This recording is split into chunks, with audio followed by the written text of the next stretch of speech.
Hey, hello, and welcome to a Hi. very special SCS release stream. We're joining you live from the SCS studio here in Prague, Czech Republic. I'm Mark, your community manager and consultant. With me is Peter, our community manager. How are you doing today, Peter? Hi, Mark. I'm doing great as always. What Awesome, about good to you? hear. You psyched? Are you psyched for Arkansas? Yeah, I'm very excited. Awesome. And I'm also here with Davido, who is a map DLC lead. Davido, I think the community might know you from previous streams, but maybe you can introduce yourself to new viewers. Hi, yeah, the community already know me because this is my fourth DLC I have already done. You're fourth. Yeah. What other ones have you worked on? The first one was Wyoming, Okay. then was Montana, Oklahoma. Nice. Cool. Very awesome. And now Arkansas. So, Petchko, I think you're ready to take us for a drive here while me and Davido talk about DLC and the making of it. Whereabouts are you right now? Well, I am right on the border of Arkansas. Mm-hmm. If we can turn on the game screen, please. I can show you. There on we the go. map. Yes. So I'm right here on the west border of Arkansas and Oklahoma. Okay, great. And so we're going to go for a drive through the state and show it off. Yes, exactly. Awesome. You have a load picked out for us to take, or? No, not yet, but Okay. I will. I have a trailer, and I want to show you the new cargo loading option.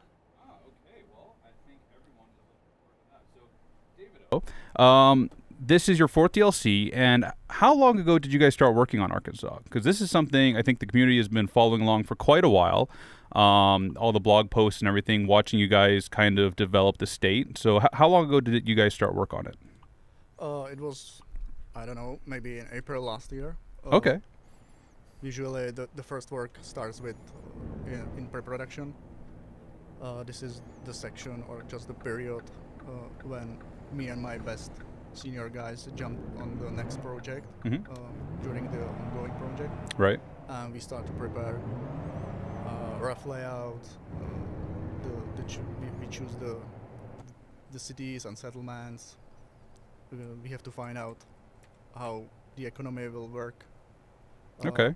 We will make some asset list for the asset guys. So you keep the same team as you pivot from DLC to DLC. You have the same people Uh, working on it. Yeah, the core is the same team. We have been working for a long time together. Nice. I think, yeah, the core is the same from the first my project Wyoming, Okay. and sometimes our team is joined by the juniors. Someone sometimes leaves, but yeah, Right. the core is the same. Okay. Very cool. And And so, we have a pretty much experience team. right. So as time goes on, I guess you guys are able to learn from each other and work that much more efficiently, right? Yeah. Awesome. Okay. Cool. So, Peter, I see you've found some traffic for us to sit in and enjoy. This is very, very realistic to Arkansas. Yeah, yeah. Well, I actually managed to find a job for the logs from here near Hot Springs, and we are going to go to El Dorado. So I'm just going to take us to this company here, and then I'm gonna tell you when we are gonna pick up the logs. All right. Sounds good. Yeah. So, roughly a year and a half, more or less, that you guys have started working since you guys started working on Arkansas, right? Yeah. Yeah. But when do you guys? We try to do the DLC on annual cycles, Right. but with pre-production. Right, because there's some overlap there where Yeah. you guys are starting pre-production while the old state is being polished Exactly. and whatnot. Okay, so when would you guys say that you guys started going like full steam ahead, like full throttle with Arkansas? Once more, the question. Like when did you guys like put all of your capacity into Arkansas? When did you guys start focusing on Arkansas alone? When we finish the ongoing project, Okay, right, we switch to another one. got you. Okay, The full awesome. So, chat again. It's great to have you guys here with us today. Where's everyone joining in from? Let's do a location check. Where are you guys tuning in from? And are you guys excited for the Arkansas release? I'm very excited. You're very excited. I can Yeah. tell. And you're driving the new Mac Pinnacle as well, which we just released on yes. Friday. Yes, I love it. Yeah? It looks great. I tried to make it as close to the one we have in the like in the graphic, in the main graphic for Mhm. Arkansas, you did a little bit of a color change, but I like this one better than the pure red one I had before. Yeah, I tried to tweak it to the paint from the one we drove in Allentown. I fell in love with that paint, that kind of dark maroon color. Oh yeah. Yeah, so I really wanted to show that off a little bit today. So I went and did a custom metallic paint job when you stepped out of the studio there for a moment. So let's check in. We have people joining us from all over the world: Spain, Idaho, Oklahoma, Argentina, France, Montreal, Canada. Shout out. Someone from Arkansas? I saw one. We do. comment Rogers, Arkansas. Yeah. from Arkansas, Blue yeah. Nose 6699. Thanks for tuning in for the release of your home state. We have folks from New Zealand, folks from Toronto, Puerto Rico, Chile. So it's a pleasure to have you all with us here today. So we have actually 3 special guests today. DeVito is the first of 3 special guests. So we're looking forward to talking more with DeVito as well as everyone else. So how big was the team that worked on Arkansas? 11 people. 11 people. Including Nice. me. Pardon me? Including yourself. Including, yeah. Okay, great. And that includes everyone that was involved in the pre-production as well? No, only the senior guys. Okay. And Did you also do some like map work on the DLC? Yeah, I did one city, namely Fort Smith. Okay. And some connections to the Oklahoma DLC from the Fort Smith.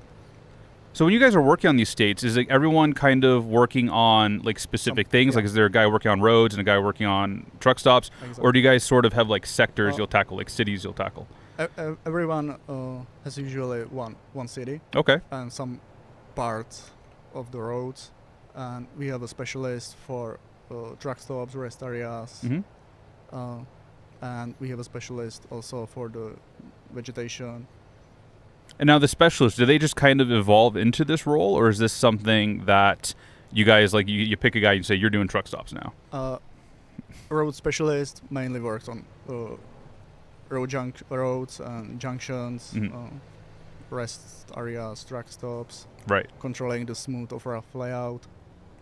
And if she has some time, she will help with the production with some road. Okay. Cool. And the vegetation specialist is involved in the production, but she will prepare the list of new vegetation requests. Right. If you want it as a model or curve item or Mhm. just vegetation profile, and then she continues to work with the production. Right, right. And speaking of vegetation, I guess this would lead me into the next question about assets. How closely do you guys work with the assets team during the development of a state? Very close. Very closely. I guess as you guys come across like things unique to that state or Yes. unique to the cities within state, you Yeah. have to work with them to. And Arkansas is the first typical southern state Right. with a completely new biome. Right. So there were a lot of new requests. Yeah, I guess this is the first time we're really working our way into the heartland. Before this, we were mostly kind of on the Great Plains and the prairies, right? So it's all brand new. Like even the architecture is changing, Yeah. right? Yeah. You can see it when I played the Arkansas map expansion for the first time on the gameplay stream. You could really see the difference between Arkansas and the previous states. Like not only in the architecture of the buildings in the cities, which look really great, but also in the nature in some parts of Arkansas. That's really starting to look different. Now you can see the new pines. Oh, this one on the left? Yeah, these are typical for the southern states. We have to come out with new oaks and I don't know, new bushes and trees. For example, some sumac, silk tree, elderberries. Mm-hmm. There were a lot of new bushes. Wow. And you also or someone also did. We also did replace the old pines in Texas, Texas, with, yeah. with these. Because it's close to each other. So Yeah. when we have when we got the new pines, we have to reuse it in Texas as well. The chat is saying that me and Davido are a little bit low on volume. Can we please. Yeah, this is our first stream in a long time without Benny, and we have Tomasz filling in today, and he's working out some kinks back there right now, so I believe he's going to turn up the volume for Davido and Peter. And Davido, try to talk close to the mic. These are the new Joe Rogan-style mics that we're using. You got to get really intimate with them and get really, Yeah, sorry, I'm not used to it. Yeah, no worries. Yeah, I guess last time you were in here, you would have had the headphones Yes. still, right? Yeah, we were still using the headsets, yeah. By the way, I just arrived to the location. And So we're going to explore here some brand new dynamic loading features in Arkansas. Plus, that is a completely new custom depot. Oh, it is too, yeah. Yeah, it's a new timber harvest. One of the 3 we have in this DLC. And where are the other ones?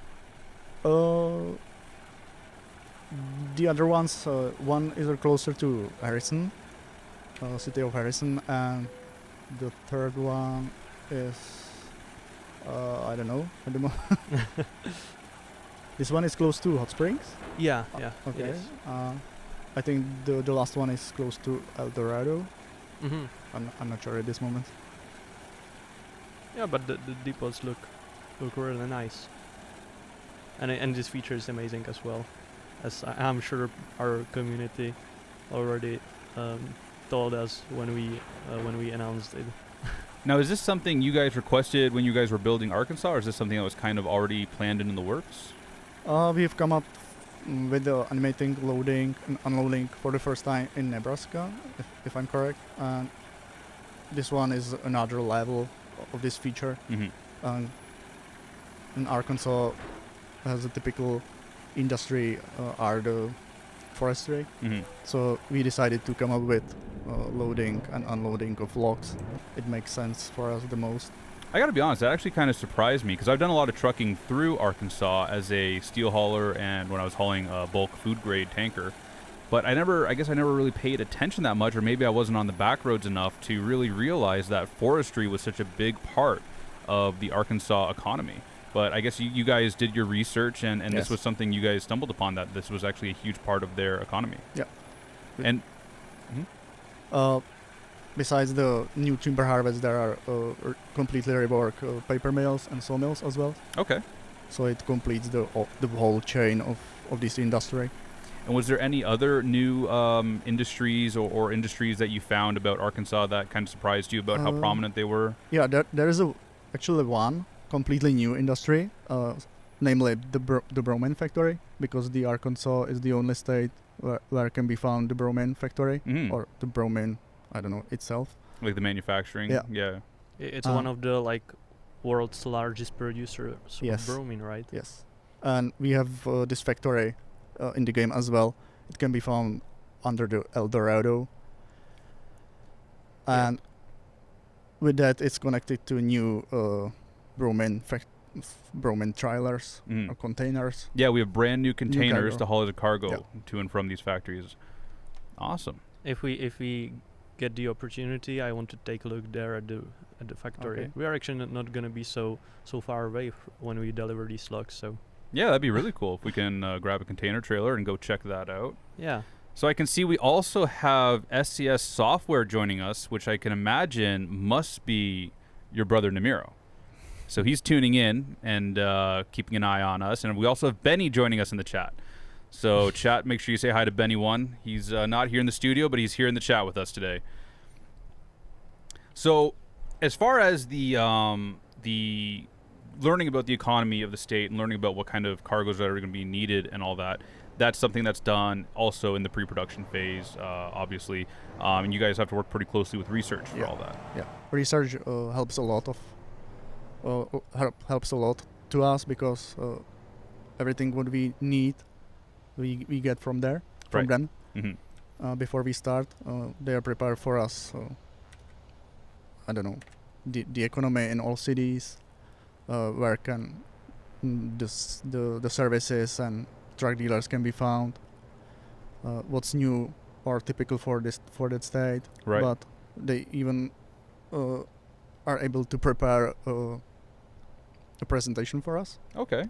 and it helps to understand or to know the history of that state and so on, and everything. Everything Nice. what we need, they are able to research for us. Right. That's awesome. Okay. Mark, Yes. I wanted to ask you a question. Did you ever haul these logs like this? No. No, never. No.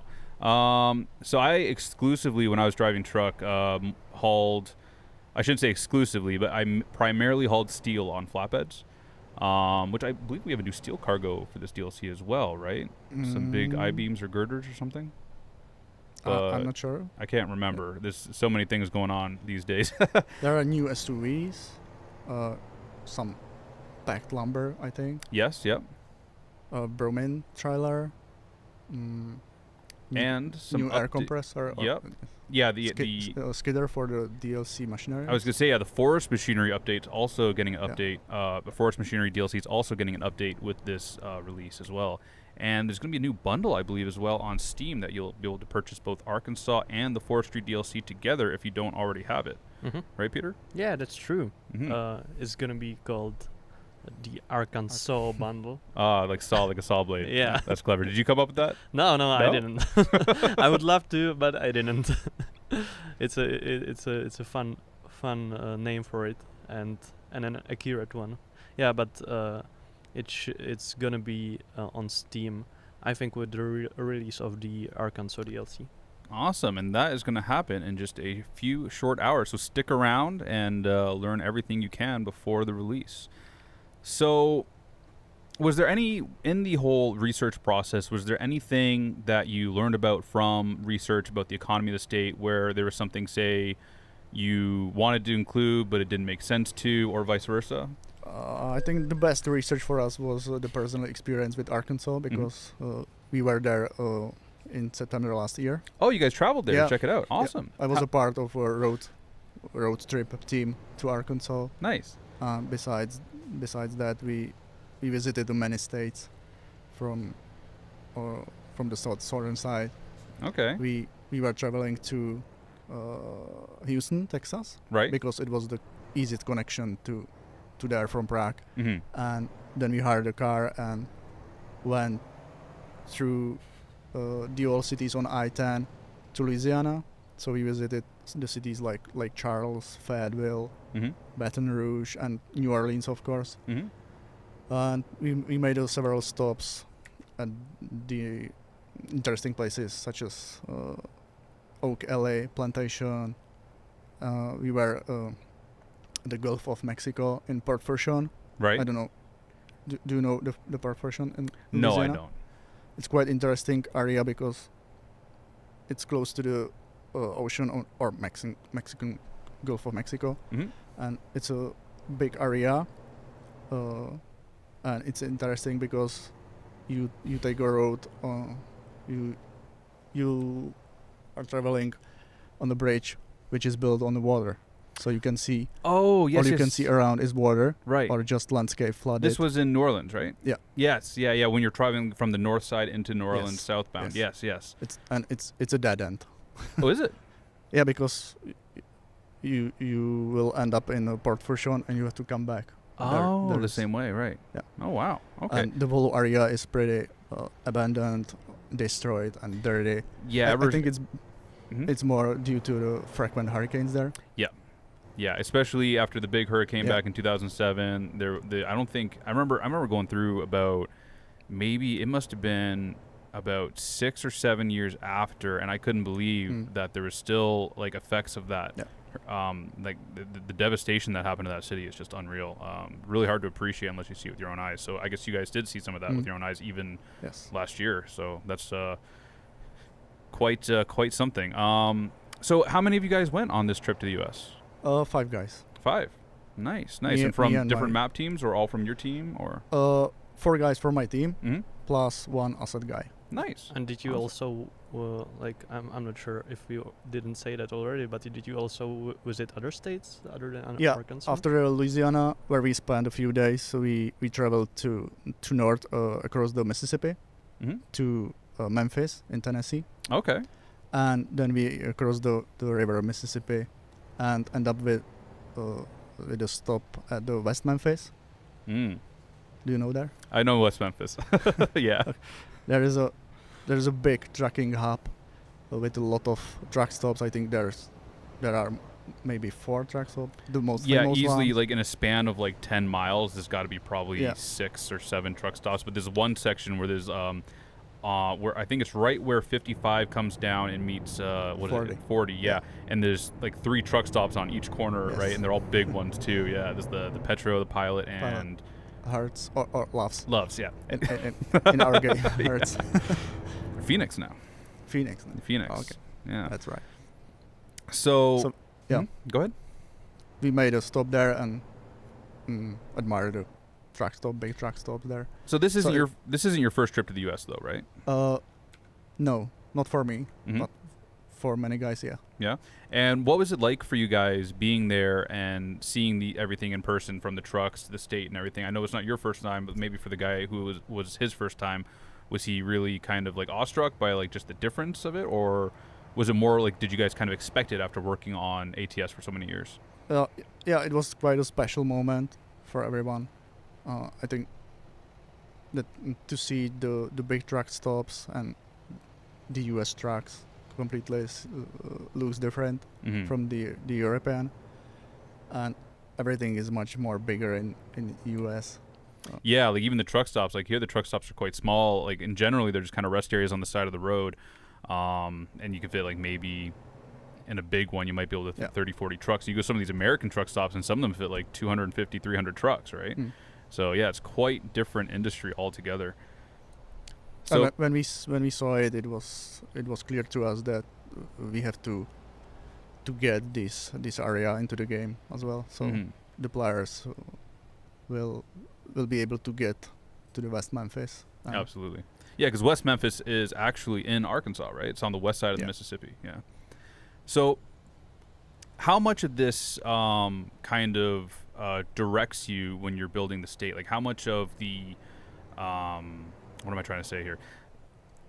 It's one thing to get all the pinpoints in for the state, right? You get the landmarks in, get the roads in, get the points of interest in.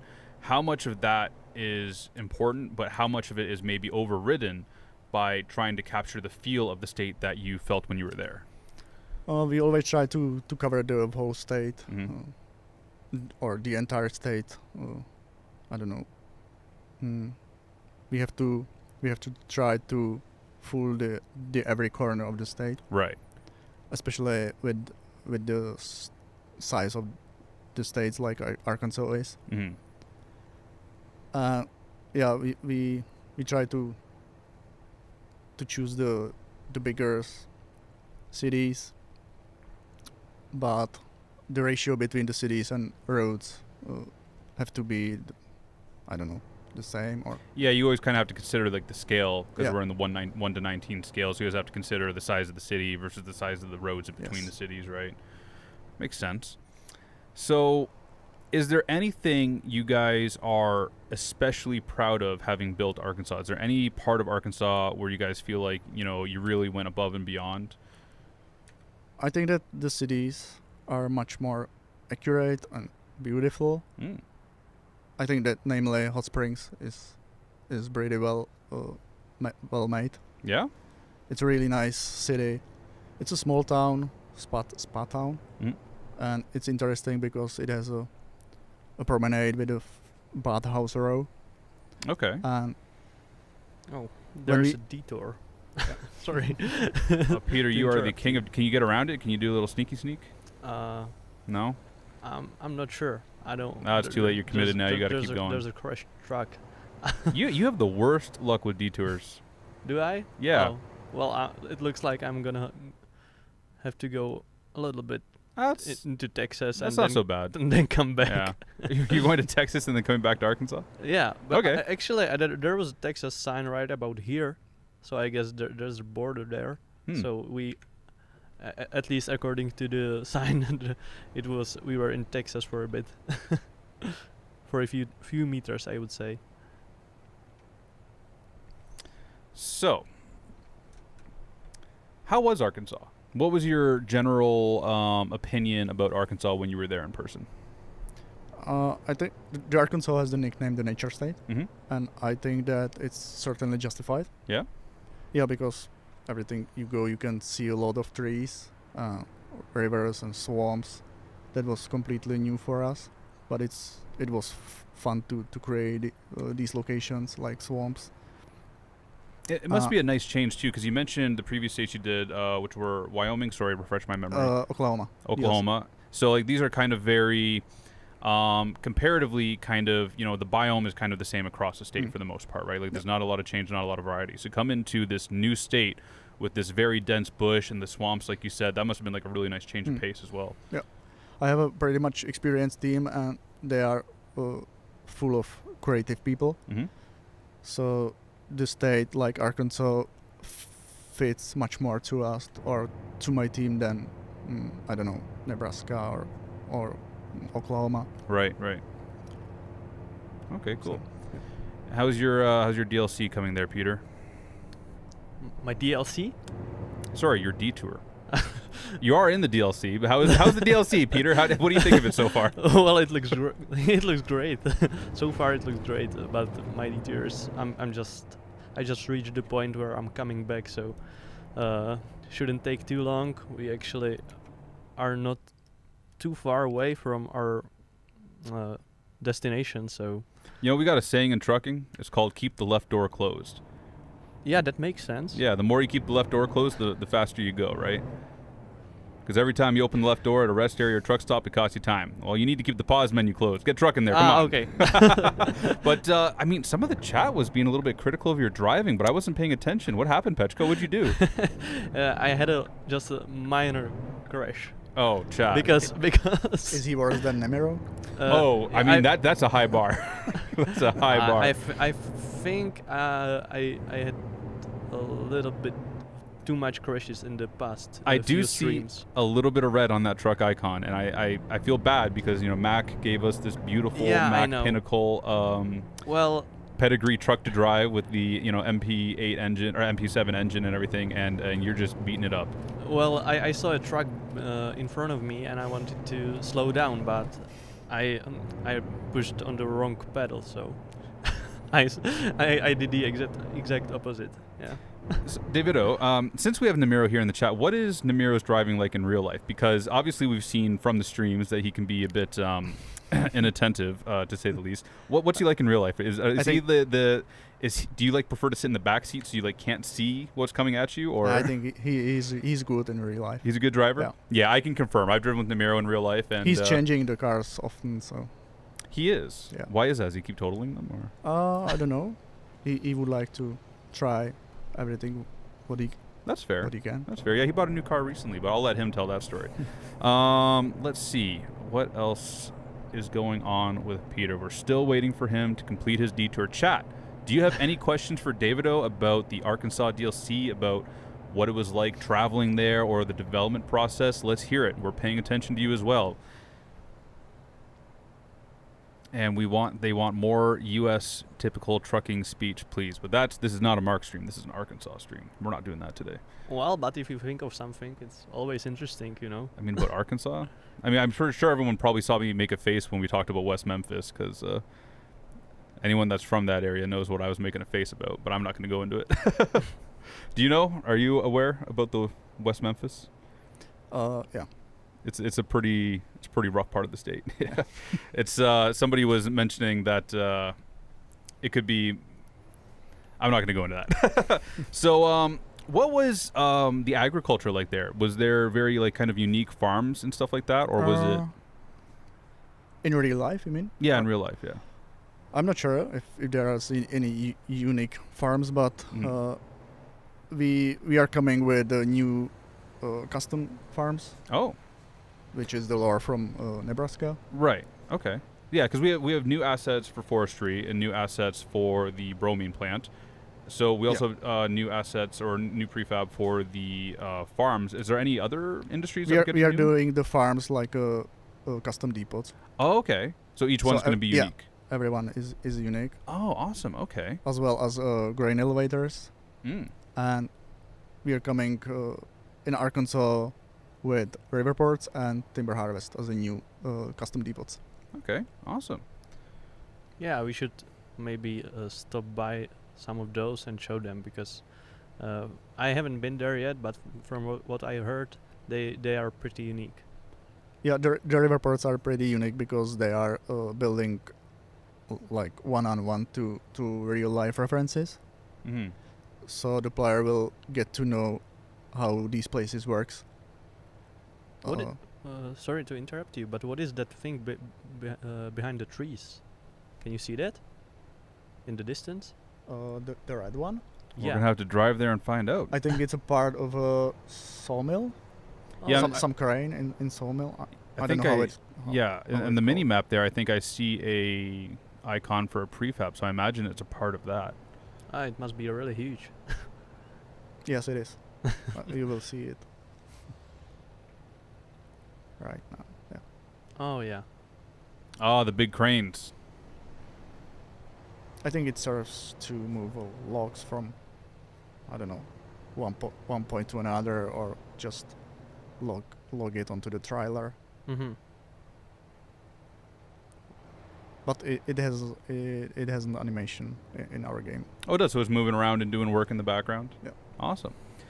What would you say was the most iconic thing that you saw when you guys were in Arkansas in real life? The most iconic. Was there something that like really stuck with you that like you felt like really defined the trip or defined the state? As I mentioned, I think the one of the best or the beautiful cities was Hot Springs, Yes. because it's a spa town, and it's similar to the cities here in Czech Republic, like Karlovy Vary or Mariánské Lázně. Mm-hmm. So that's why we like it so much. Okay. It's quite interesting and full of landmarks, Mm-hmm. because you can see there is a promenade with full of bathhouses. Historical hotel Arlington, which is famous for, Al Capone used to live there Oh, for really? a while. Yeah. In Czech Republic? Or no, in No, Arkansas. in Oh, Arkansas, Sorry, in sorry. Hot Okay, I Springs. got confused because you mentioned earlier some of the places in Czech Republic. So you guys said that this was also one of the cities, the Hot Springs, was one of the ones you felt was like the best part of the Arkansas DLC. Yeah. So who worked on that? Do you want to give someone a shout out about? Joanna made this Okay, city nice. because she is very talented, and the Hot Springs is covered with full of hills and trees, and she's good at it. Nice.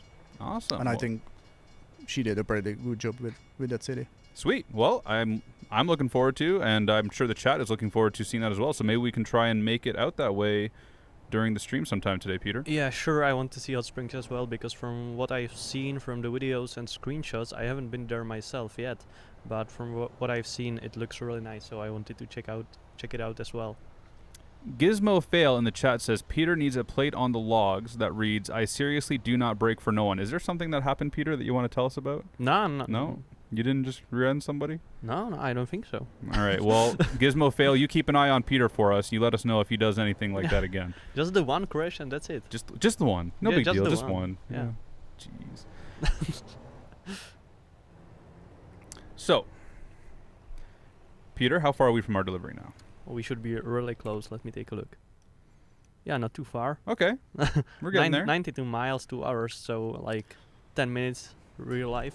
And I always like this, like as we go farther into new DLCs, I feel like the deliveries are getting like more lore realistic. So like we're taking logs right now to a paper mill. Yeah. That's always nice when your supply chain is like realistic like that. That's like a huge, for me, like it's much more immersive, right? So always love seeing that. And he's driving through Magnolia City, which is yeah. one of our settlement, and it's another one city which is pretty nice. So yeah, so that's something we're Quite doing. interesting. We're doing more now. Is we're doing these settlements. So it's cities that aren't necessarily on the map, but we didn't want to exclude them completely. So there's still a place you can drive through and see the landmarks of the city. Just you won't be able to pick up and deliver from them. So that's a really nice thing that we're doing now, I feel like. Yeah. What's, I wanted to just show this building, which is really nice. I guess this would be like the city hall, the town hall.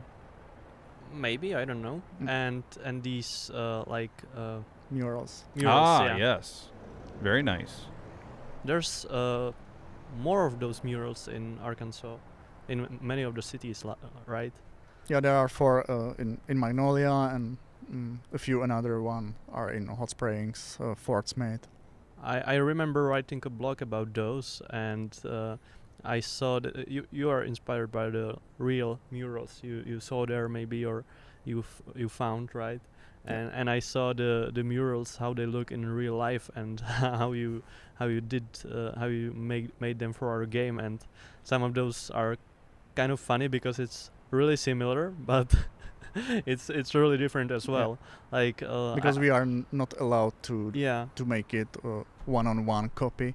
yeah So yeah. we have to come up with a different style, but the lore we try to keep the same.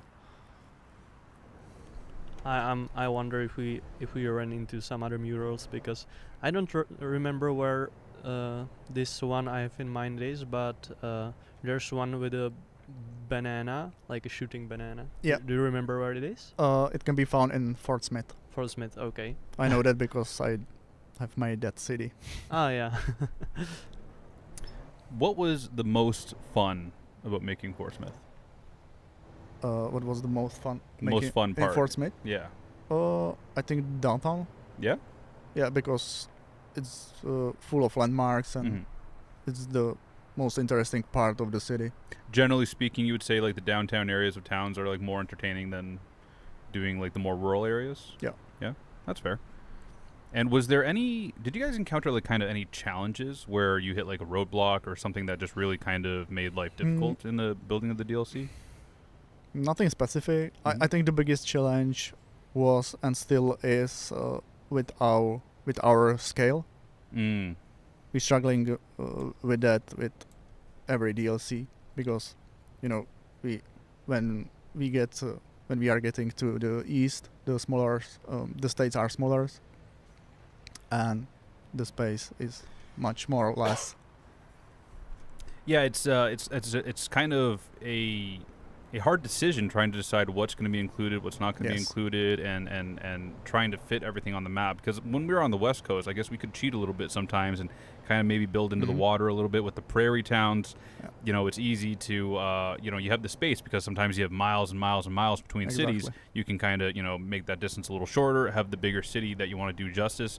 But yeah, it's definitely getting more compact as we move east. So that's a challenge that you guys are going to face more and more, I Yeah. guess. Sometimes it happens that the most or the biggest cities are in just close to each other. Yes. And it was a similar situation was in Arkansas as well. In northwest corner there can be found Bentonville, Mhm. Fayetteville, and Springdale, but we are not able to make them all in map. Right. So we have to choose just one or two cities, which makes the most sense for us. Mm-hmm. Sometimes we can choose just one because it has a bigger economic impact or much more interesting drive through the city center, or you can see many landmarks there. I've been actually a part of a couple of these meetings where research has come to me and said, okay, you've driven here in real life. Which one should we include? We have 3 or 4 cities all in very close proximity. In real life they're miles away, but in the game they'd be like less than a mile away. So which one should we include? And it's that same problem where it's like, okay, this one is the one where trucking is most prominent because it's the one that's maybe on the more outskirts side of the city. But the one that's the city prime, what everyone knows, what everyone's familiar with, the one that has the iconic look and views, and it's trying to decide how to implement it because it's not so easy to even do it. Like you can't even do it as like a city and then a settlement because your city has to be where the prefabs are, where the loads are from, and all that, right? So it's definitely something. It's definitely a challenge for us, for sure. Yes. Yeah. Peter, you still delivering those logs? Yeah, I swear. You said like 5 minutes ago that you were 5 minutes away. Like, well, I'm trying to not drive too fast, just to enjoy the ride and admire the scenery around. So, yeah, but I don't know. Maybe the map is just bigger than it seems. or you Okay. just don't want Gizmo to see you crash again. Yeah, Was it Gizmo who was that keeping too. the count? I can't remember. I'm not sure. It's interesting because the Arkansas is the smallest states we have ever made. It is. until Is this it time. Yeah. even smaller than Idaho? Yeah. Wow. Well, I I'm actually kind of a little speechless about that because it definitely doesn't seem small when you're driving through it. No, it doesn't. Yeah. Like there's still some things that you encounter on the drive. It doesn't feel like it just feels full of things in the map. Yeah. Yeah, we try to cover the entire state with full of some back roads or some remote depots to justify the content and Yeah. the price, of course. Yeah, and you can see that, or at least I can see that. So being a DLC map lead, are you as you said, you did work on building Fort Smith. Yeah. What else are your responsibilities? Like, are you just kind of overseeing everyone? Are you acting as like a supervisor, or do you have extra tasks on top of that you have to fulfill? Yeah, primarily the managing the team, Mm-hmm. Communication with the upper management, giving the feedback to juniors, and just leading the team and meeting the deadlines. Okay. And thanks to that, I have a pretty experienced team.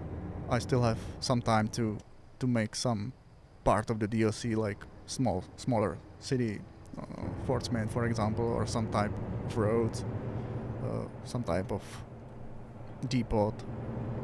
So you've been a lead now for about what, 4 years? 5 Yeah, years? 4 years. 4 years. And before that, I was just a map guy. Mm-hmm. And do you remember what your very first state was that you worked on? As a map guy, Mm-hmm. that was Utah. Utah. Very nice. Oh, And that's a nice state. Mm-hmm. That's my favorite state IRL. I absolutely love Really? Utah. Well, Yeah. it looks really unique, right? Yeah, I mean that's the thing, right? That's a place in like Utah, like southern Utah especially. That's like what is there you won't find anywhere else in the Americas. Yeah. Like not even North America, not South America. You start to see stuff like that a little more into like the Middle East and Asia. That those like red rocks from the iron that's in the soil, and those like cool formations. But like for us in North America, like that's Utah is it. There's nowhere else like that in the entire country and the entire continent. So it's really cool. So awesome. Yeah, good work. So did the team change at all during production? Like while you guys were working in Arkansas, did you have anyone come and go or anything like that? Not in a major way. Our team connected just one girl. Hmm. Her name is Terka, by the way, and she is good at landscaping and doing the rock formations, for example, and she is very talented. Nice. I think she fits well into our team. And she's gonna be a permanent fixture now in your team? Yeah. Awesome.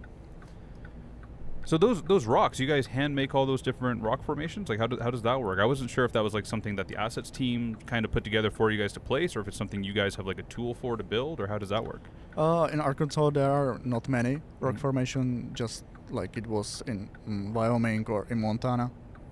But yeah, when we see something new or something specific for that state, we have to come up with a request as well as for the new vegetation or just for the landmarks. Mm-hmm. Yeah, and we try to make it much more realistic. And Right. Okay, cool. So I believe it was Trike Tyler just mentioned that map guys sounds okay, but cartographer sounds so much cooler. So maybe we should bring it forth to Pavel that we should rename you guys cartographers. that sounds good. By the way, Mark, I'm really approaching the destination now. Are you really? Yeah, At I'm night. Finally. Someone at was night. wondering if you've made it up to 55 miles an hour today yet. I think I did. Yeah? Yeah, I think I did. Yeah. Once or twice just for a minute? Maybe just once. So this is a brand new prefab. I can tell just looking at it. This is huge. Yeah, it's a rework paper mill, Okay. and it's really huge complex. And at night it looks like some kind of space Or refinery. Yeah. thing. Honestly, that's one of the coolest things. Like a lot of these places you go to during the day, like as a truck driver, and you know they're just these great big like industrial places. But then when you go there at night and they're all lit up like that, it is quite cool actually. It's a vibe to be there. You know, you put on some like soundtrack from what's that movie that I'm thinking of with Ryan Reynolds? Not Ryan Reynolds. Ryan Gosling. Blade I Runner? don't- Blade Runner 2042 or something like that. You put on some of that like synthwave music, and it's a vibe. I didn't see that movie. Me neither. Okay, just me then. I'm the one with the vibe. You guys can have your own vibe. Yojin Bojin. So Peter is going to deliver his load of logs, and let's see how much damage. No damage to the. No damage. Just to the poor truck. The trailer's fine. Yeah. Did you do quick parking, or was that the hard parking? That was not hard parking. That was not hard parking? No. You're fired. Pack your stuff up, put your desk out. I will do it next time. They're saying that you skipped dynamic unloading, but I don't know. Do we have dynamic unloading for the logs yet? Or is this something that will come in a future update? No, yeah. We have. There's dynamic unloading? There's Peter, dynamic loading and unloading. You ruined it. Of the logs too? Yeah. You ruined it. Okay. Hey, that's all right, chat. We'll that's get you. We'll get you back for that one. Maybe we can check out later as well with the low boy. Maybe we can try and grab one of those new skidders. Oh yeah, we can. We definitely can. Maybe you can hit the freight market, see if there's any available. Yeah, sure. I would need to. What did you want it to haul? The skidder? Ah, okay. Or anything from the Forestry DLC? Because I think was there more things that got updated, or was it just the skidder? I think this is a new cargo, right? Yeah, clamshell bucket. Ah, yes. What else do we have here? Are these SUVs? Are these the new ones? Yeah, I think this looks like the. Yeah, those are the new ones. Yeah.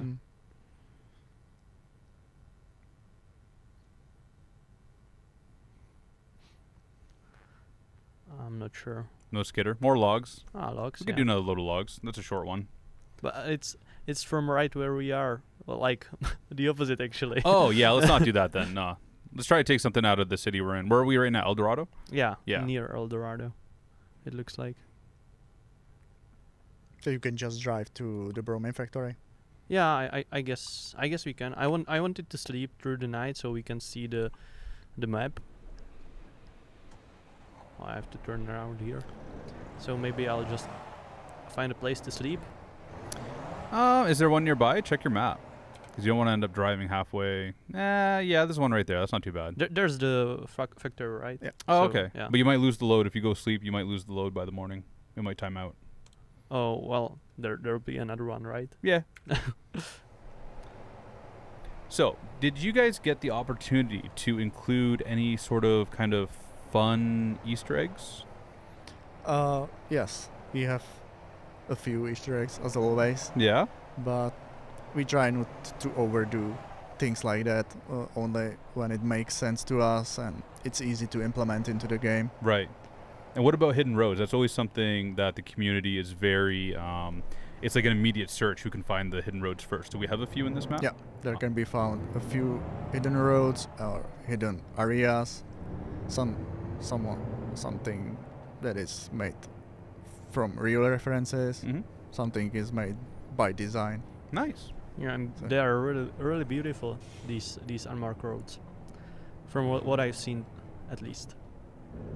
But we decided we don't want to spoil the fun for the community, so we are gonna have to find them yourself. So I have one more question for you, and I think you already sort of touched on it a little bit earlier. You guys, as you mentioned, as you guys get into the final stages of the DLC you're working on, you guys start pivoting and shifting to work on the new DLC. Mm. Can you share anything with us? Actually, I cannot at this moment, Okay. but I think it's pretty obvious which way we are going Yep. next. But we would like to show you some teaser first. We are working on it right Okay. now, so just wait and you will see So in the chat, upcoming days. yeah, keep an eye on the SCS blog, and you may just get a teaser in the next few weeks or days. Weeks or I don't know. I think days. Yeah. Okay. I so already saw that you have a new flag near your desk. Oh yeah, that's right. yeah, that's something fun. I don't know if you guys can really see it, but we have a flag hanging here on our table. So the team, whenever they're working on their new state or DLC, they usually have a flag or something hanging in their bay to kind of show pride in the project you guys are working on, right? Yes. Yeah. So It's some kind of habit we have been doing the few DLCs. how many teams are there now working on ATS DLCs? 3 plus the one with the rework. Ah, of course, right. Well, I think we're almost out of time here, so thank you very much for joining us. It's been an absolute pleasure talking to you. But Thank you. do you have any shout-outs you want to give to your team, to your colleagues, or other teams maybe that you worked with over this time? I would like to thank my team for a great job. I would like to say the community to buy the new DLC. Mm-hmm. I think we did a pretty good job, and it's nice, even it's the smaller state, but it's pretty unique, pretty new, with a lot of new things, new custom depots, and I think there are many hours of new content and new fun. So. Awesome. Well, add it to your Steam wish list if you haven't already, and you'll get a notification, I believe, right away once it's released, and you can go ahead and purchase it if you're looking forward to it, and I hope you are. I know I am. I haven't had a ton of time actually to drive in it so far. I've been busy with some business trips and stuff like that, some vacation time this past few months. But what I have seen so far, especially the other day driving the Mac Pinnacle through Arkansas, I'm really looking forward to it. Even watching Peter here drive through it, it looks great. It looks awesome. Wish kind of starting to miss Namiro's driving, watching Peter drive over yellow lines and over curbs and everything like that. But anyways, I'm sure you probably want to head over to the party that's happening right now in the SCS Fun Zone for you guys, for your team, the Arkansas DLC release party that's going on right now. So we'll let you go. And we're going to have another guest joining us very shortly. So, Davido, thank you again so much for coming. Thank you for giving us some insight into what it's like to work on the DLCs. And, yeah. Thank you. It was a pleasure to being here. Awesome. Well, thanks. maybe we can show the trailer one more time, Tomasz, for those that might have missed it.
Hello and welcome back. For those of you just joining us, we are here in Prague live for the Arkansas DLC release, which is going to be happening in just a few short hours. I'm Mark. I'm here with Peter, and our second guest of the day, Wolfka.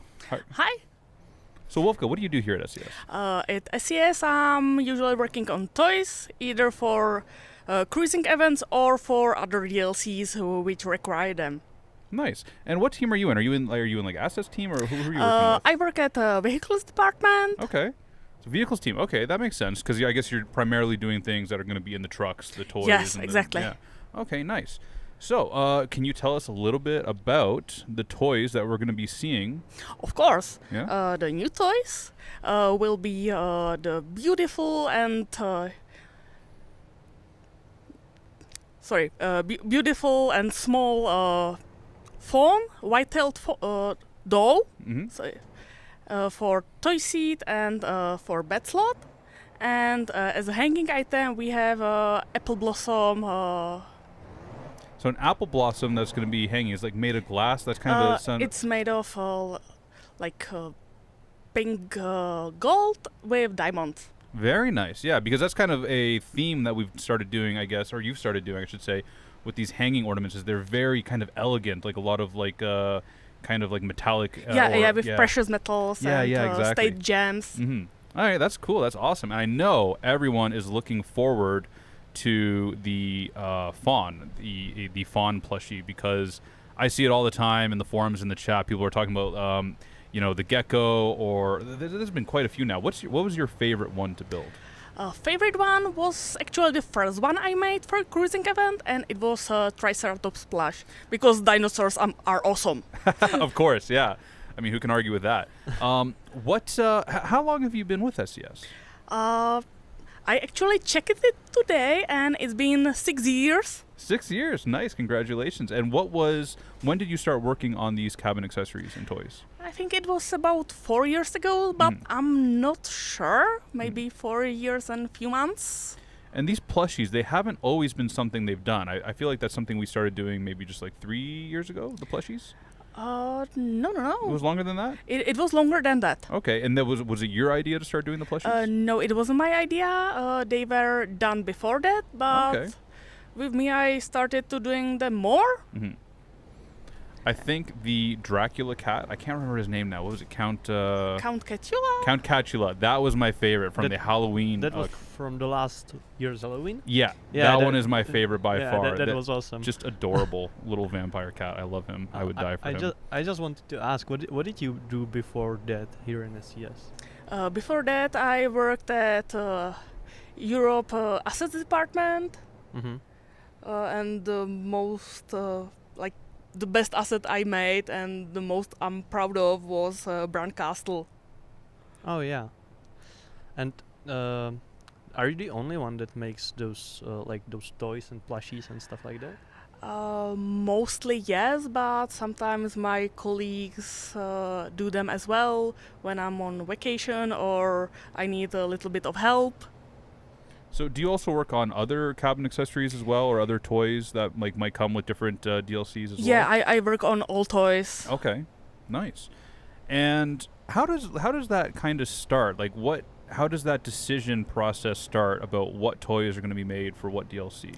Usually I chit-chat with a game design team, where we go through the ideas and we look for state symbols, state animals, and by deciding, okay, this will look good, this will be better for a paint job, this is not such a good idea, and this is how we select what we do for which item.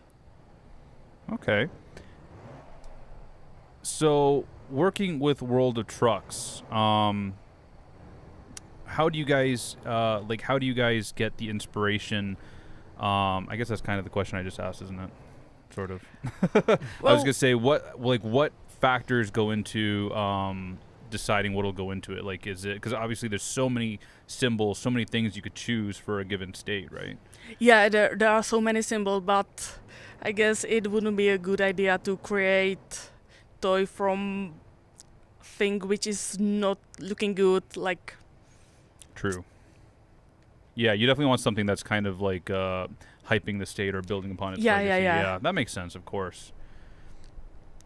So Pechko, we haven't checked in Yes. with you yet. I see you have an empty trailer and you're driving, and it's now daytime. So give us a little update about what's going on over True. there. Yeah, well, I managed to sleep.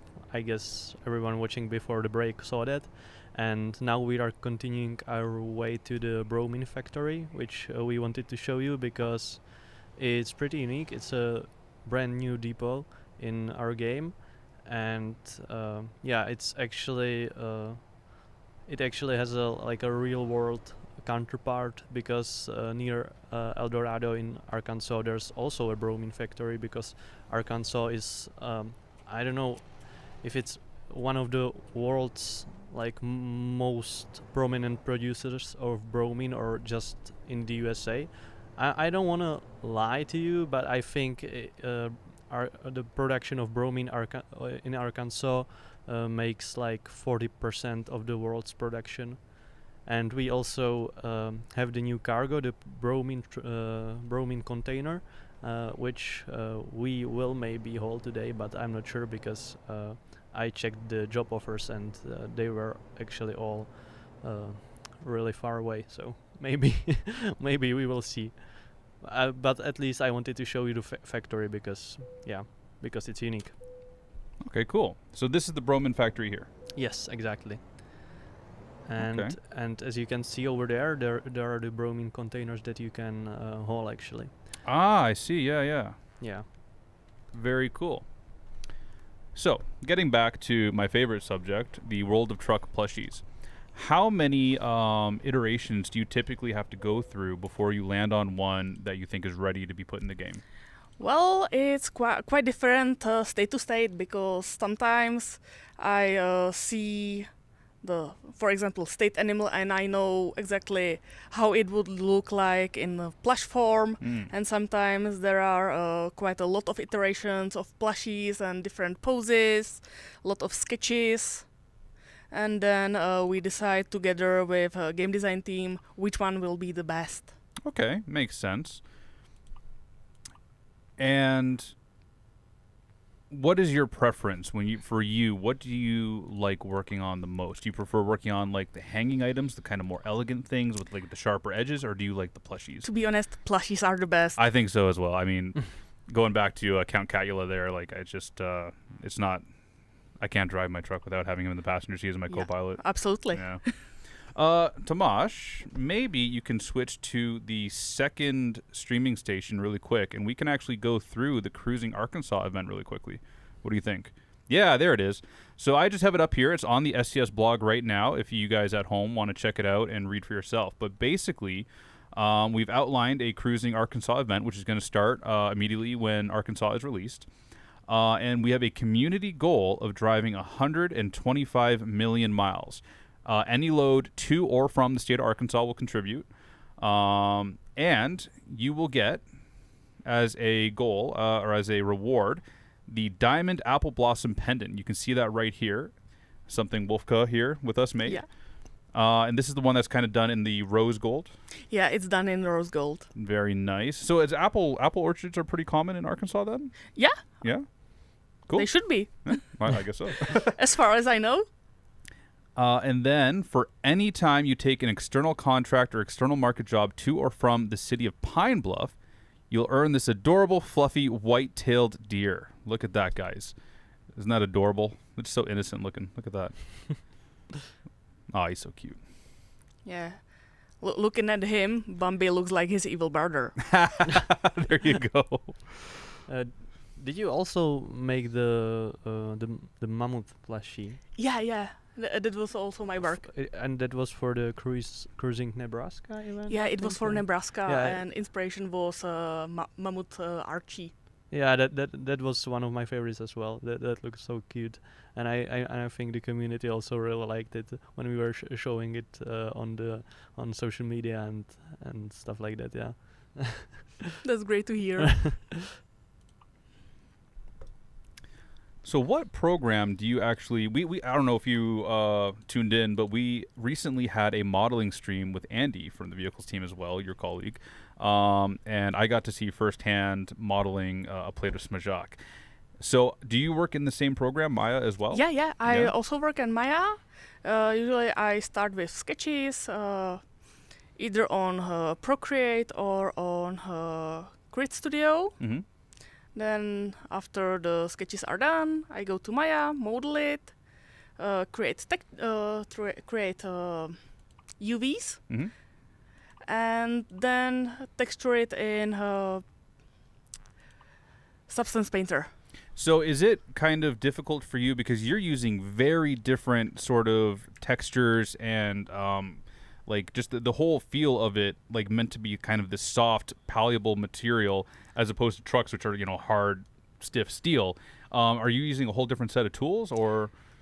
Well, I found and created a nice set of textures, Mhm. which I use and use them as a base material, and then iterate on them, change some aspects, and that's why we finally have really plushy toys. Well, they look great. I mean, like really, like they do look just like stuffed toys sitting there in the passenger seat. So, I mean, great work. Thank you.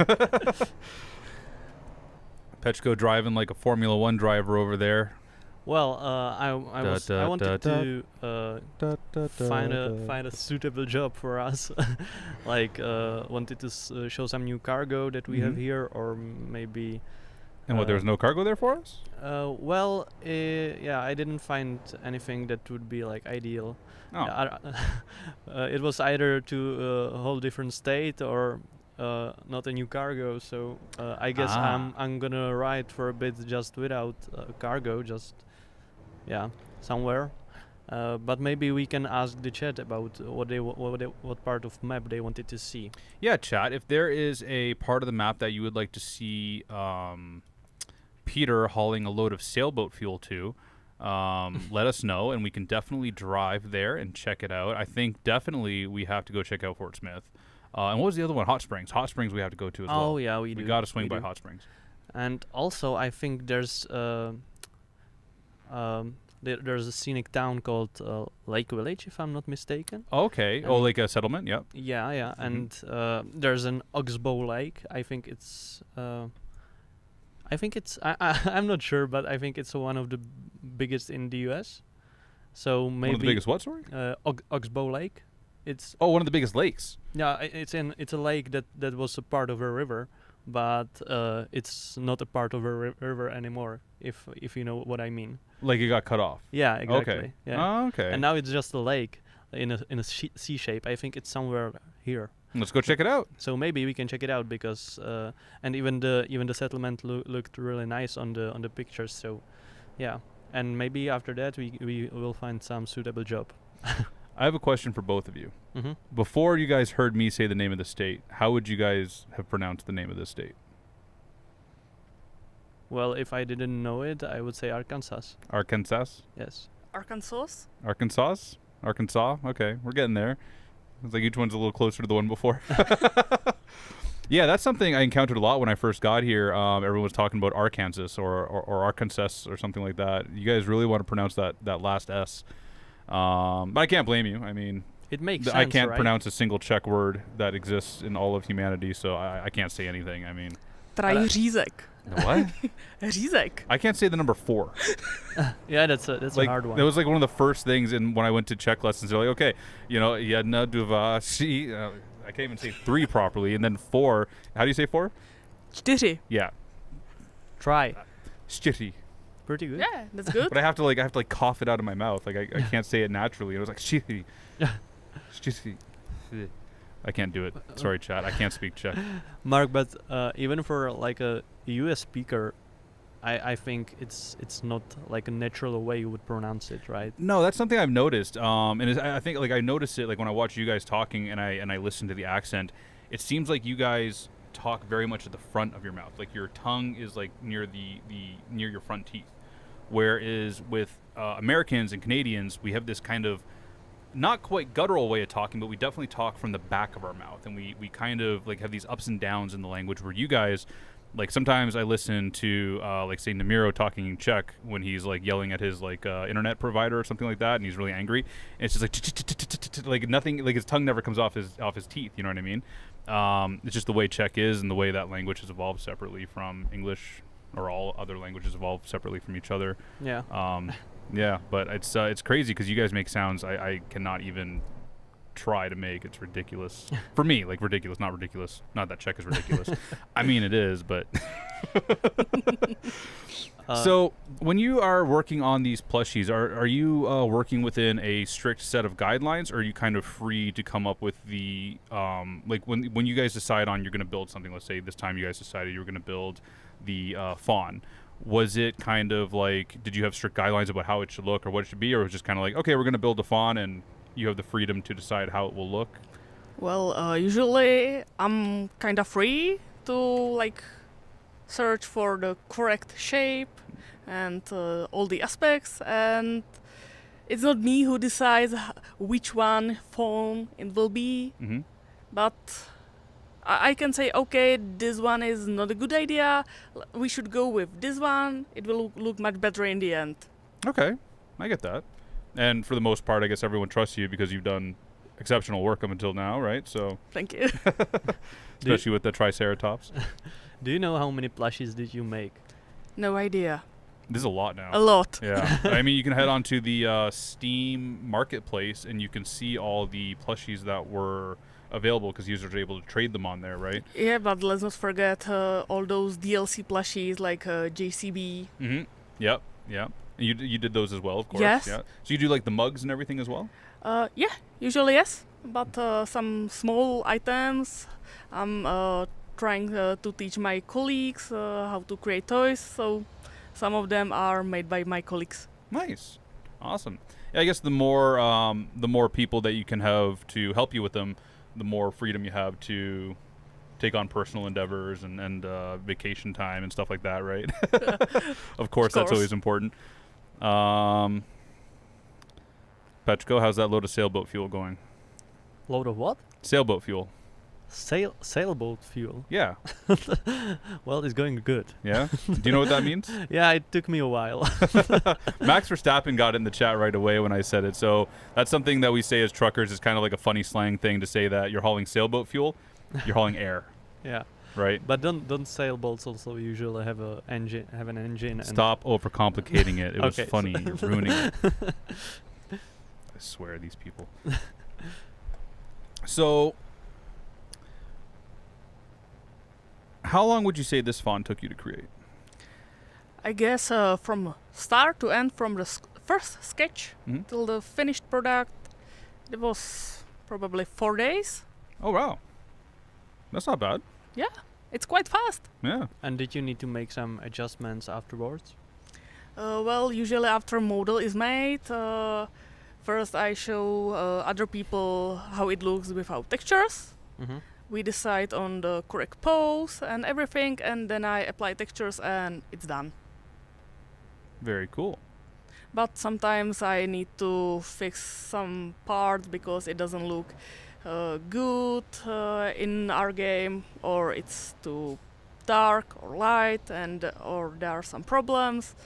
So sometimes instead of few days, I can spend week and a half doing one model. I guess it's you have to consider so many things, right? Like what the lighting is going to look like inside the cab, what it's going to be sitting on, right? If you have something that's a little more straight up and down, it's sitting on a slanted seat and it looks like it should be falling over, but it isn't, then you got to rotate it so it's laying down and all these sorts of things, right? Yeah.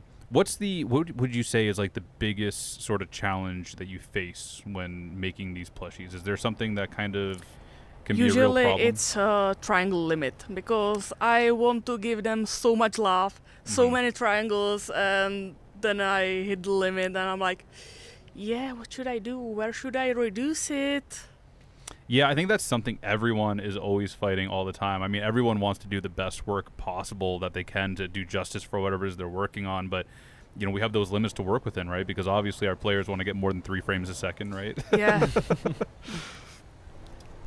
I wonder if there is a more peaceful jobs than making plushies for a video game. It's not peaceful. Is it not peaceful? Absolutely not.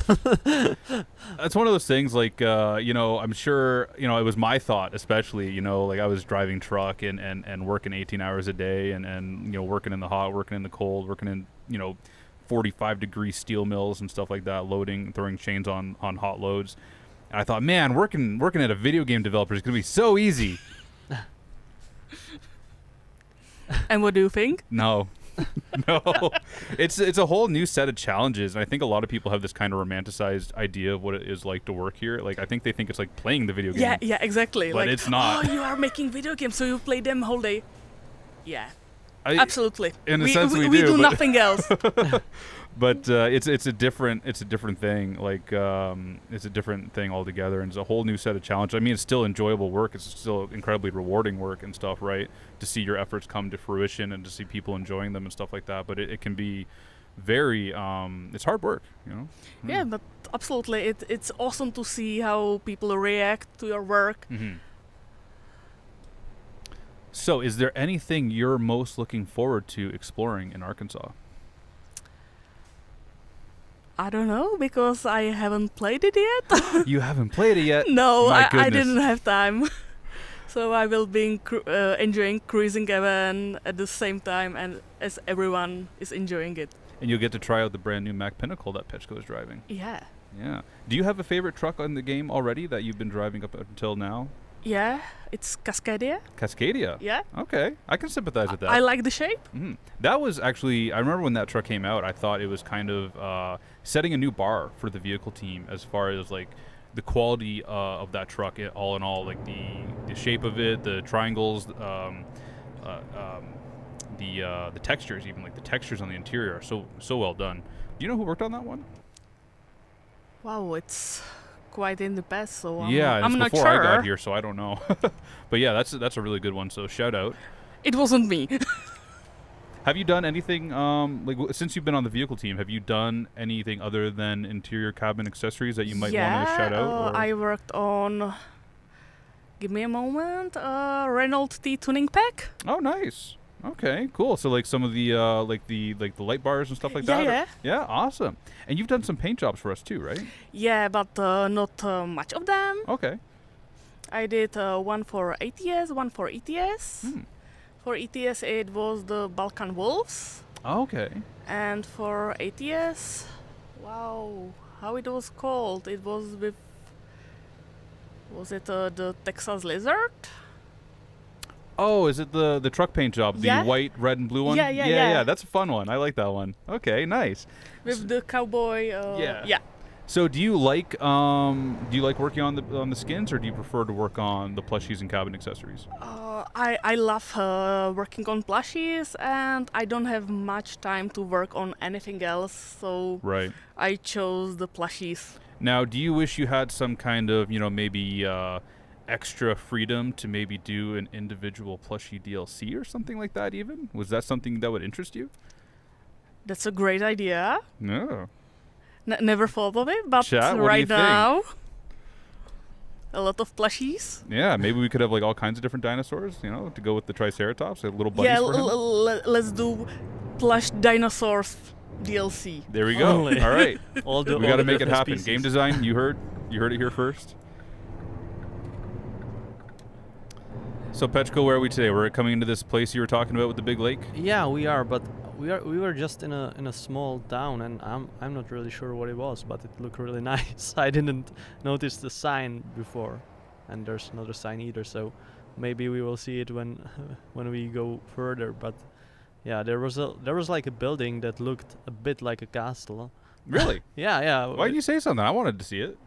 I guess it's Hamburg. It looks like Hamburg. and there's a tank. Oh. Yes, we call Peter Petchko. It's his sort of nickname within the marketing department. I'm sure. Do we have sort of a reputation here at SCS, the marketing department? Like we're kind of loud and obnoxious and goofy, I think, right? Yeah, you Yeah. are goofy, but Yeah. we love you. So we all have different nicknames, except me. I'm the only one without a nickname because you guys don't love me.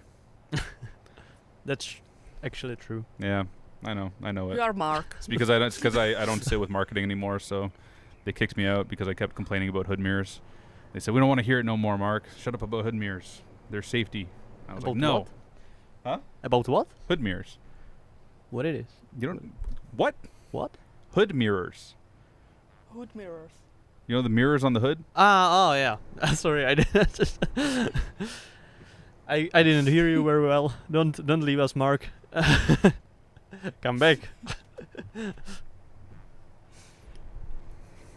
I can't believe what I have to deal with at this. Hood mirrors. So, Petchko, Yeah, I think we are now in Lake Village. we're in Lake Village. or maybe close at least. Mhm. Chat, what do you think so far? I mean, we've been driving through the southern part of Arkansas here. I think, is this the first time they're seeing this on stream now? This Yeah, part of Arkansas? I think this part we didn't drive through here. So this is brand new for you guys. So what are you thinking? Are you hyped? Are you Well- excited for the release, which is going to happen here in maybe just another less than a couple hours? Yeah. So Well, on the gameplay stream, we went right or near Fort Smith, and then through Little Rock and to the steel factory here, which is also brand new and looks really cool. Oh. And then we went down through Pine Bluff to El Dorado, and that's where we ended it. So yeah, we didn't visit this part of Arkansas yet. okay, cool. Yeah, let's check it out. Do some trucking around there. I heard from Davido that the northern part of Arkansas is really beautiful. That it looks kind of different than the rest of it. So, if we have time, I hope to check it out as well. But there, there's so much to explore. I mean, it is right. Like it's like Davido said. Like it's it's the smallest state we've done now. He was saying, Yeah. but I mean, there's so much packed in there. Yeah, it is really full of stuff. Like there isn't a single piece of map where there's not something interesting, right? And I'm really looking forward to see this viewpoint. I hope we will be able to see the Oxbow Lake, because I hope I didn't lie to you. The lake is there in real life, and I think it's there in the game as well. Well, it's not me you have to answer to. It's the chat and our viewers. Oh, yeah. Okay. You can see If it you now, lie to so- me, I mean that's fine. But if you're gonna lie to our viewers, that's unacceptable. There it is. They don't forget. Should we take a look and look at that Oh. boat? That does look cool. Yeah. Yeah. Oh yeah. There's the river boat there. Yeah. So what river is this, Petchko? Do you know? Well, that's the. I'm not sure how the lake is called, but it's not a river. It's a lake. Oh, so this is the lake itself. Okay. Yeah. And what river was this lake originally a part of? Mississippi River. Oh, okay. Wolfka, Mm-hmm. is there a wolf plushie? No, I can't believe that. I didn't have a chance to make it. So now I have to ask as well, Wolfka, that name, is that something like your parents were like very forward thinking and they thought that'd be a great name, or is this something, a nickname? It's a nickname. It's a nickname? Yeah. And Wolfka I'm assuming because of wolves. Yeah, because of wolves. I'm that simple. Okay, all right. I like it. I dig it. So maybe we can think of a name for Petchko, like Foodka or Pastica. Yeah, I like that. What do you think, Mark? Should we take a look at the viewpoint? Yeah, let's check out the viewpoint. Yeah. Chat, if you're... Yeah, there we go. Oh, look at that Mac Pinnacle. Yeah, that's, as I said, we are in Lake Village. The chat said that it's called Banana Lake. Banana Lake? I'm not sure if it's true. Banana? That would be an unusual name. It's possible though. I don't remember it. But I think it's the biggest oxbow lake in the US. There's also some kind of a memorial. What's the name of it actually called, the lake? Do you know? Sorry? What's the actual name of the lake? It's called Oxbow Lake? Well, Oxbow Lake. I think that's only like the type of the lake that used to be a river, but then it got cut off, and that's how you call it. Yeah, an Oxbow Lake is a U-shaped lake or pool that forms when the wide meander of a river is cut off, creating a freestanding body of water. Oh yeah, there it is. Now it's right. Lake Chicot. Late Chicot? I'm not sure how it's Chicot? pronounced. Chicot? Yeah. But look at that ferry boat. It looks really nice. Oh, I have a question for you, Wolfka. So we talked about your favorite, which was the Triceratops, your favorite plushie. What one was the most difficult? Most difficult was probably You can split this up into two answers if you want. You could say the one that was most difficult to find, like, say, inspiration for, and also the one that was most difficult to actually build. the most difficult to build was a bed for Halloween 2022 because The hanging one. yeah, the hanging one on a dashboard. Mm. Because we had to solve how to do the one XI rotation, which was offsetted, and it was constantly breaking up. Ah. And what about trying to, as again, so you said that when you and game design are thinking of a toy, you guys kind of iterate together to decide? Yes. So what was one that was the most difficult to think of? Like, let's say you guys were working on a cruising event, and you guys, okay, we need something, and you guys just couldn't agree on one, or you couldn't think of one that would be appropriate. Was there a situation where that happened? There is usually not this type of situation. Sometimes it happens when I do sketches. Meanwhile, we think about it again, and then we change the whole thing completely. So there's times where you get to, like, you get through the whole sketching iteration process, and then they're like, let's do something completely different. Yeah, but one time happened, and I had a complete model. I'm sorry, I don't remember for which DLC it was, and we scrapped it completely and started from beginning because it just didn't look good.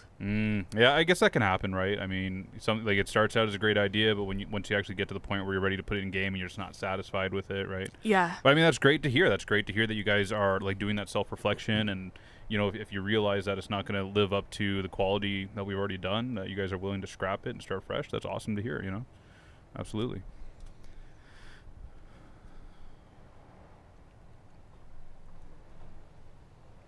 So, Petchko, where are we headed now?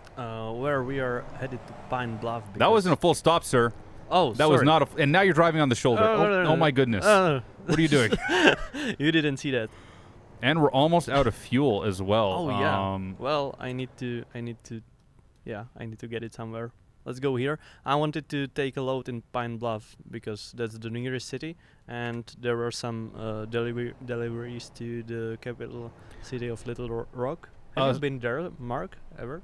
To Little Rock? Yeah. Oh yeah, a million times. I blew a steer tire just outside of Little Rock. Oh. Yeah, and a drive tire. Blown a lot of tires in Little Rock. Now that I think about it.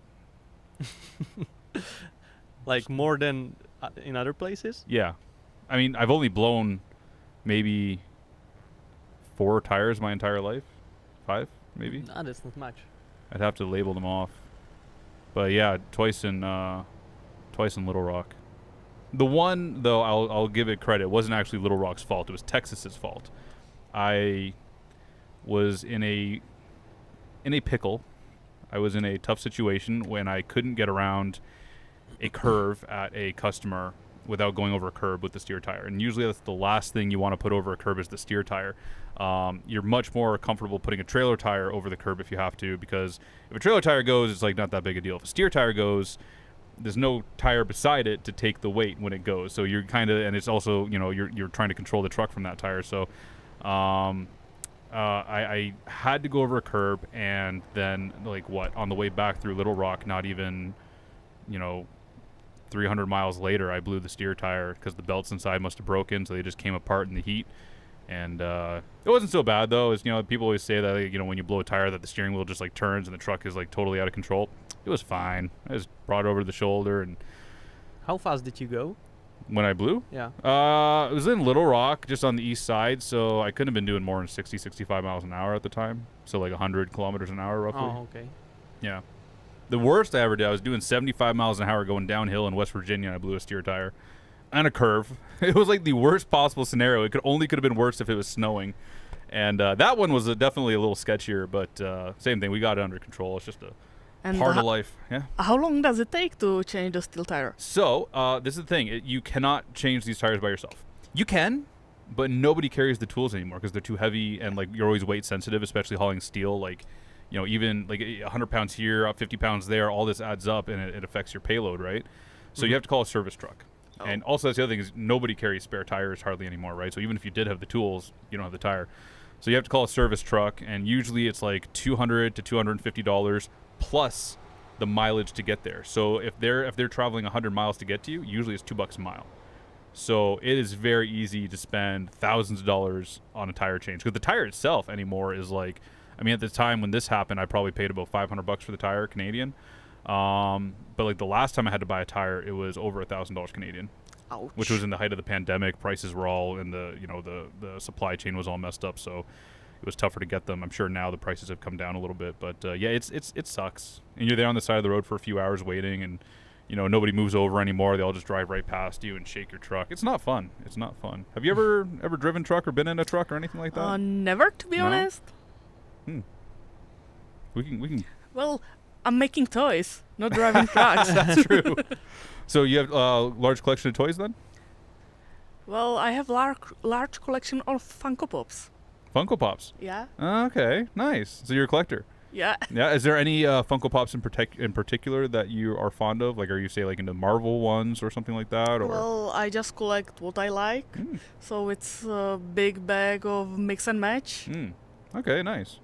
And I've seen your desk too. You have quite a few figurines and stuff on there as well. Yeah, and besides toys Funko Pops. and Yeah. other things. Yeah. Yeah. You know, I'm making toys. Well, I mean, I'm glad that you have a place in the company where you fit in perfectly, right? That's awesome. So Petchco, as soon as we open a food division, you'll feel right at home too. Oh yeah, I'm Yeah. already getting hungry. Are you really? Yeah, I am. If anyone in the fun zone can bring Petchco a burger, he is I'm- not going to make it to the end of the stream. I'm scheduled for later. Are you? Yeah. Okay, so you do have one coming. Yeah. That's after good. after the stream in 2 hours. Yeah. Do you know what the food is today, Wolfka? Have you seen? No. Because usually we try to do some kind of unique cuisine for these parties, right? That's typical of the state or the country. But I believe every state we've always just done hamburgers, because what's more American than a hamburger? Yeah, they started serving them when I went here, so I have no idea. Okay. All right. Well, we'll have to ask Pavel when he gets here. Oh, whoops! Did I just spoil the next guest? Yes. Uh-oh. Sorry, chat. Ruined the surprise. So, is there anything that you're working on? Okay, chat. We're gonna be quiet now. Okay, we're not supposed to be talking about this. But is there anything that you're working on right now that maybe you can share a little teaser with us or something? Yeah, I'm working on Halloween toys. Oh, all right. Anything fun that we can expect, or I'm Well, sure you it can't will- spill too much. It will but be scary. it'll be scary. Yeah. Ooh, spooky. Is it gonna top Count Catula? I'm not sure. It won't be as plush as Count Catula. Oh, interesting. But they will glow in the dark. Really? Yeah? Oh, that's gonna Really? be so cool. This is gonna be brand new for us. No, we No? already have a few toys which glow in the dark. Really? Yeah? I didn't know Which that. ones? It was a pumpkin hanging item from Halloween and the Cybertruck. Oh, Yeah? yeah. Chad, did you know about this? Because I did not know about this. Meaning there. I got to admit, this was something I never actually got to do when I was driving truck. Because I've been playing the game for decades at this point, right? I played the old 18 Wheels of Steel games and all that. But I never had a chance to do the cruising events because I was still driving truck. So I never had enough time to actually get enough miles in to be able to claim any of the rewards. Like, I could get the community rewards because I would do like 1 or 2 loads enough to participate. But I was never able to do the personal reward. I was just always on the road. I was always truck driving. I'd be home for like 1 day. I'd play American Truck Simulator for like an hour or 2, right? Just not enough time. So I was actually like all these old rewards and stuff like that. They were actually kind of new to me when I got to the company. I saw everything we did. I was like, oh my God, I didn't even realize all this stuff existed. I didn't even have a World of Trucks account until last year. So it was something that was just completely off my radar as a more, I guess I should say, casual player of the game, right? So if you don't have a World of Trucks account and you're not participating in these events, I highly recommend it because that's the only way to get these plushies, right? Yeah, Yeah. that's the only way. I guess through the Steam Market as well, but that's no fun. Do the event. Yeah, like cheat. Steam Market, it's boring. Yeah, right? Paying money for things. It's fun. Don't like forget to add Arkansas to your Steam wish list. Oh yeah. I wanted to say that it's funny that every time we have a new World of Trucks event and there's a plushie, I always say like, this is the best one we've ever had. I need to get this. Yeah, and honestly, the feedback from the community is great. Like every time we get a new plushie, the community falls right in love with it. I know the armadillo for Texas. That is I well love it. loved. Yeah, he's so cute. Yeah. All of them are so cute. You just need them all. But I also, like you, I also don't have usually the time to complete the events at home, so yeah, what can you do? Yeah, sometimes it also happens to me. Yeah. So yeah, Yeah. I also have like few events uncompleted. Yeah, I mean, it's tough, right? Like, it's especially with us because, like, we're sitting here looking at the game all day, working on the game all day, and And then you sometimes you go completely home. forget. Yeah, sometimes you go home and you don't even realize, oh man, I haven't done my miles yet, right? I've driven so many miles, but not on World of Trucks, right? Yeah, and then you go home and your partner is like, "Oh, you are playing the games again?" Yeah, guilty. That was something my friends used to always make fun of me for that I drive truck all week and then I come home and I drive truck some more on the couch, right? But it's like that for a lot of truck drivers, right? Yeah, I mean, actually, I know quite a few truck drivers who play the game as well in their home time.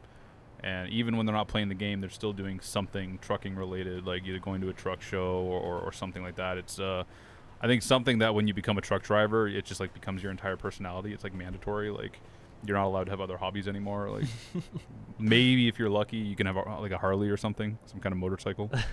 But so, Wolfka, you mentioned that the Triceratops was your favorite plushie. Do you have a favorite hanging ornament that you created over these years? Wow, that's a hard question. Probably it's a meadowlark hanging item. Oh, I've seen that one. Yeah. That's a really cool one too. It's kind of like the glass. With the blue. Not sure which mineral it was or precious stone, but it had a blue background, and it was. What state beautiful. was it? Do you remember? Meadowlark was in a few states, so I'm not sure. SCS Meadowlark. By the way, we just arrived in Pine Bluff, which is on the pretty much the eastern border of Arkansas. And we are going to pick up a load there and go to the capital city of Little Rock. So, yeah. We actually, on the gameplay stream, we didn't drive through Little Rock. We just drive, like, right next to it. So, I guess this is going to be the first time we drive through Little Rock on stream. Oh, really? Yeah, I guess so. we just driven through on the highway, not actually through the city. Yeah. Exactly. Okay. And there's some interesting landmarks there, especially you go like on a bridge, and that's going through the middle of the town, and you can see a lot of landmarks from there. So I'm looking forward to that. Someone in the chat here has a question. Mm-hmm. What is your least favorite plushie? You don't have to answer if you love all your children I equally. love all my plushies. So Yeah. sorry. So there you go. I mean, I'm trying to, they have questions. I'm trying to get answers for them. Okay, I'm just the middleman. Don't kill me. I know. It's fine. Maybe you will be plushie one day. Someone's saying that there was a skull from Texas. I'm guessing it was some kind of cow skull or something like that. Yeah, it was a cow skull with star-shaped gem. Oh, nice. Okay, because the Texas star, the typical. Yeah. Yeah. Okay, cool. Very nice. So, I've never actually driven through downtown Little Rock. I've driven past it on the highways. I don't know how many hundreds of times, but never actually driven through downtown. Keep it off the curb, Petchko. I did. All right, good man. Thank you. Watching you. What's my favorite plushie? My favorite plushie is Count Catula from last year's Halloween event by far. I love that little guy. Pitchco, what is yours? Well, maybe that one too, yeah. But also, well, if you ask me, I would probably name you a few, but Then name them. Do you have any plushies at home? like real life plushies. Yeah. Like the one you cuddle with when you go to sleep? You know, if there's a thunderstorm, you're all like, oh man, I need my Count Catula. I do actually. I have a bear plushie at home. A bear plushie? Yeah. What's his name? He doesn't have a name. He has a red bow tie. Oh. Yeah. He's like he's just what's the color of bears? Brown bear. Brown, black bear. thank you. Yeah, light brown, and he has a red bow tie. But I don't really do anything with him. He's just there, sitting on the bed. And when I go to sleep, I usually put him somewhere else because he's taking up too much space. He's not that big. It's like this big. I have a plushy piggy keychain, which used to hang in my truck. I love pigs. And he used to hang in my truck for my sun visor. So this pig has traveled almost as many miles as me. I think I got him back in like 2016. So I've driven roughly 2.5 million kilometers in my life. So that piggy has probably done at least 2 million. So, and he's with me here in Czech Republic. He's at home. And I also have an avocado plushie. And those are my two plushies. They're both like yay big, just little guys. How many plushies would you say you have, Wolfka? Kinda lot. Yeah? Yeah. Do you have a favorite? Yeah, it's probably Bad Squishmallow. Bad Squishmallow? Yeah. Why is he bad? Not bad, but bad. Oh, Bat! Oh, that's cute. So you tend to, would you say you tend to like more of like the Halloween themed? Yeah, I love Halloween. Like, since August the 1st, I'm like, yeah, Halloween's coming. You're like Walmart, like as soon as the one event is over, you're like Halloween's on. Yes, That's it. exactly. Yeah. Like, that's the best time of the year. Nice. Pumpkin spice and everything. So are you a big fan of horror movies? Yeah, I love them. But I like those old Hammer horror stories more than the like modern slashers. Yeah. I have a question. Actually, chat has a question. I've seen this many times in chat. And it just came up on screen there if you look over there. SCS should sell all the toys so fans can buy them and have them in their game room at home. Is that something you guys have ever thought about or ever discussed? I never discussed it, but I have no word in this. So I mean, that could sorry, guys. That could be a cool thing if you could somehow prove, like through your World of Trucks profile, that you earned the plushie, and then you could pay some money to actually get the plushie to have at home as well. Well, since the like UVs are done, which are kind of similar to the real life. Petchko, Yeah. did you just do quick parking again? No. That was a hard parking option. Okay, because Well, Ice Gamer. it wasn't parking. It was loading the cargo, but yeah. Okay, so you have a challenge. When you deliver this load, you have to do hard parking, and you have to do it from the driver's seat. From the driver's seat. From the driver's seat. You heard the chat. Okay, I can try. He's gonna try. Chat said that? Yep. Okay. Well, if Chat wants it, I can try. Wolfka, do you have a favorite state in the game so far? No, because all states are beautiful and they are different and like unique in some way. So I cannot choose my favorite state. You just enjoy driving through all of them. Yeah. Yeah. Okay. Like I'm enjoying the moment. And going back to the plushies, maybe I can create some cutout or something for some plushies so you can make it your own plushie at home. Oh yeah, that's something you can do now, right? You can go like to the store, buy some felt, right? Yeah. And you have the pattern, and you just like stuff it full of. Yeah. I believe one of our colleagues does that. They make plushies in their spare time. Well, I do this as well. Oh, you do? Oh, Yeah. Awesome. Okay, cool. So just message Wolfka at Wolfka on Instagram or something. I don't know. Wolfka And she will underscore make you- cosplay. Oh, really? Yeah. Was it? Wolfka underscore cosplay. Yeah. Wolfka underscore Yeah, cosplay. Okay. that's on Instagram. But chat, please don't message her asking her to make you a plushie. I'm sure she has better things to do with her free time. What's your favorite state, Peter? My favorite state? It's Arkansas, right? It's on your wish list? Well, I have to say that it's a really good state. Yeah, like it's really nicely done. Mm-hmm. But I never thought about my favorite state. Yeah, I'm not sure really. What about before you came to SCS Software? Was there one that you found yourself playing in more than the others? I'm not really sure. Yeah, I know you would probably want an answer from me, but I'm not sure I can give you. You one. guys are just, both of you, so full of love that you can't pick one that you love. That you just love them all Yeah, equally. like all states are amazing. You know, I would maybe say Colorado. That's a nice state. Yeah. Colorado is a nice state. It is a nice state in real life too. Yeah. Their roads suck though. Really? Yeah, so many potholes. They're terrible, but beautiful, beautiful scenery. Beautiful state. Just get your roads fixed. I mean, no excuses. And I have to say that Arkansas is really nice too. So you know, it's packed with stuff. So maybe Arkansas is also on the top of my list. I mean, it just looks beautiful. Like, just looking Yeah. at your screen right now, like, it looks awesome. It looks awesome. Do you have a favorite state, Mark? I have a few, but it's constantly changing. I feel like it depends a lot on my mood. Like, originally, I would say it was Texas. Like, when Texas came out, I could not get out of Texas. But I have a lot of love for Montana and Wyoming, Nebraska recently. I wish I had more time to play it, but it's been such a busy, jam-packed summer. I haven't really had enough time to really do it justice. But the California rework is awesome. Oh yeah. I've had a lot of fun because we did some. I was doing screenshots in the California rework when that was being when we were getting ready to release that.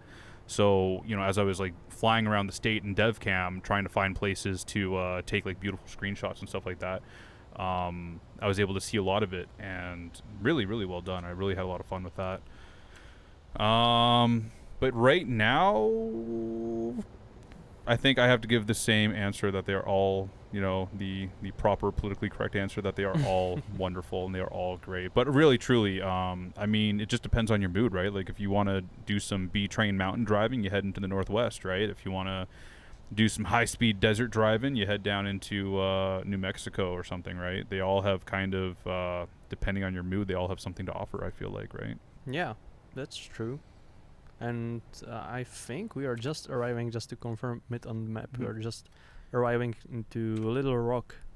Nice. So keep an eye on Petchko's screen here. We can see Little Rock for the first time on stream. So Wolfka, I have a question.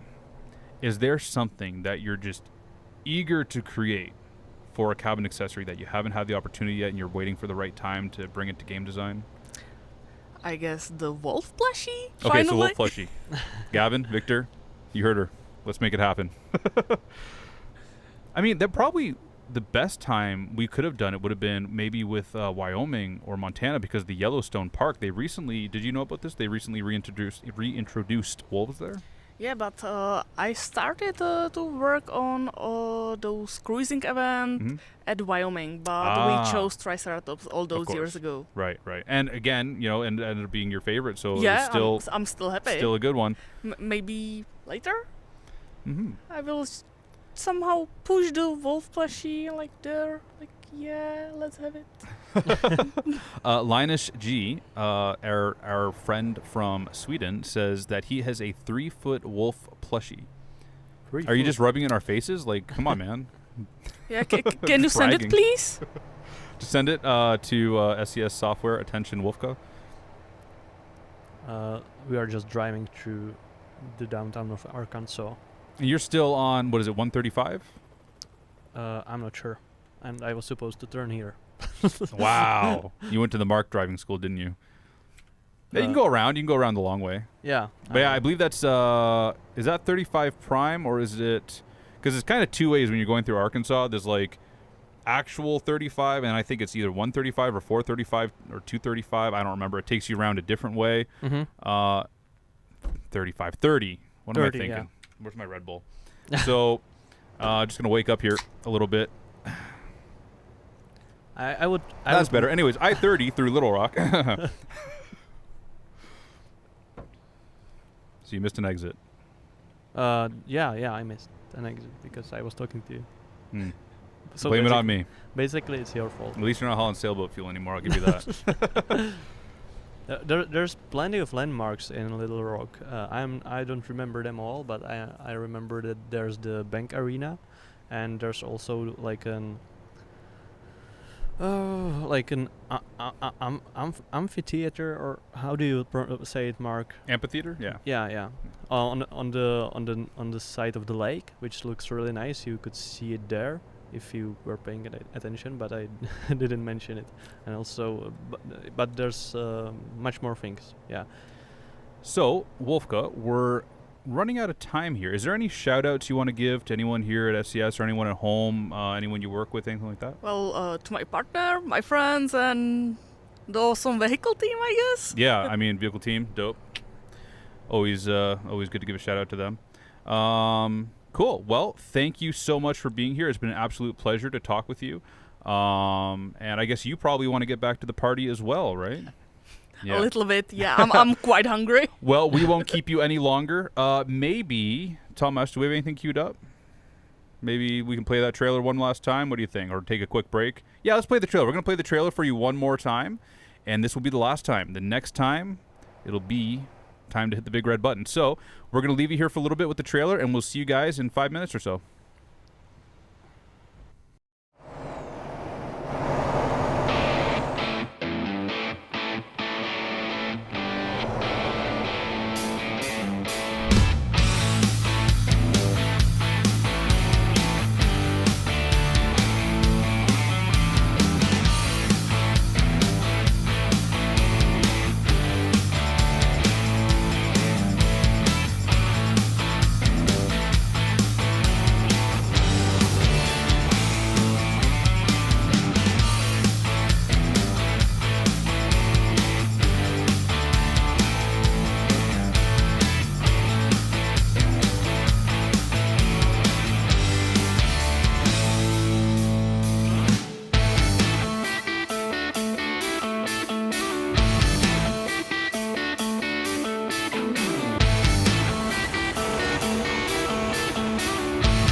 Hey, and welcome back to the Arkansas release stream.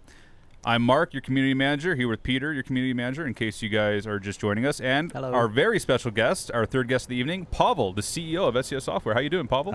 I'm doing fine, thank you. Yeah, this Glad is what to be here again. this is only your second stream in our new office. Yes. Somehow you guys picked up the pace of streaming, but I'm only here so rarely. Mhm. So hopefully it's going to work for everybody. I'm Oh, not yeah. nervous, so let's see how it goes. Absolutely. So, how does it feel? I mean, you guys have released so many DLCs over the years, and like this must be like a really, I mean, coming from like where SCS started to where we are now. Like, is this becoming just more normal for you now, or is it still every time like a great like kind of a? It's always a stressor in a Yeah. way, but I remember back in the day, a decade ago, our very first DLCs were like so involved for everybody. We were a tiny company compared to these days, and they were a lot of unknowns. You were always kind of done, but never sure you are really done, because you would find out, oh, this is missing, this aspect.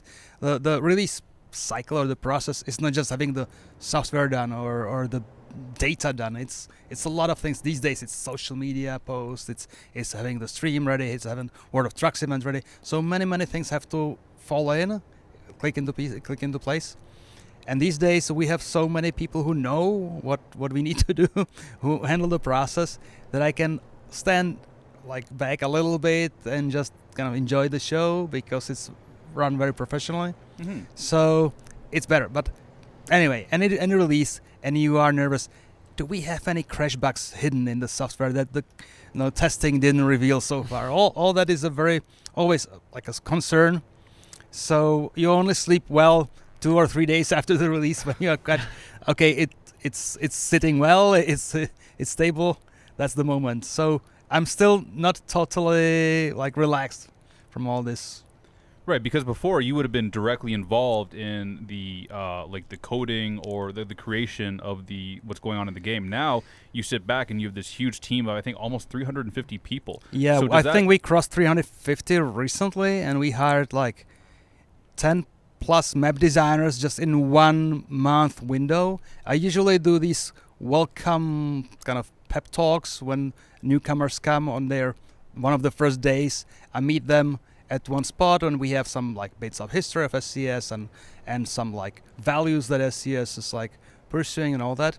And there were like 10 new map designers, because we never have, it seems, enough capacity for all the things that we would love to do. So we try still hard to like brute force it. There's also an attempt, by the way, just like going sideways, an attempt to improve the pipeline to make the tools more productive, to be able to be like faster, more efficient, or avoid doing the boring stuff. But still, it looks like there's never enough people at SCS to do everything that the fans would love us to do. Yeah, of course. I mean, that's got to be kind of a hard decision, kind of picking and choosing what we're going to spend capacity on, right? Like, it's got to be a constant evolution of what the priority is, right? It's hard, really. I mean, we could probably pick 100 different features to go after at any moment, but we can maybe pursue 4, 5, 6 goals at a time, and that's way more than we could a few years ago. Now, both ETS2 and ATS have like their own separate teams. They have their own like separate like direction. They have a lot of like real power behind them.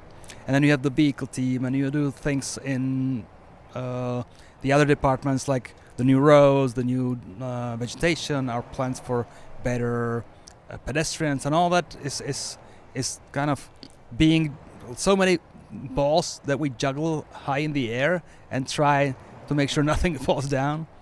So it's a lot of like, it's an opportunity cost always to pay somewhere at the expense of doing something. You pursue something, but there must be a point in time when there's enough people in SCS. But 350 is still not enough. We are still in the process of looking for new people, for new roles. So it's great.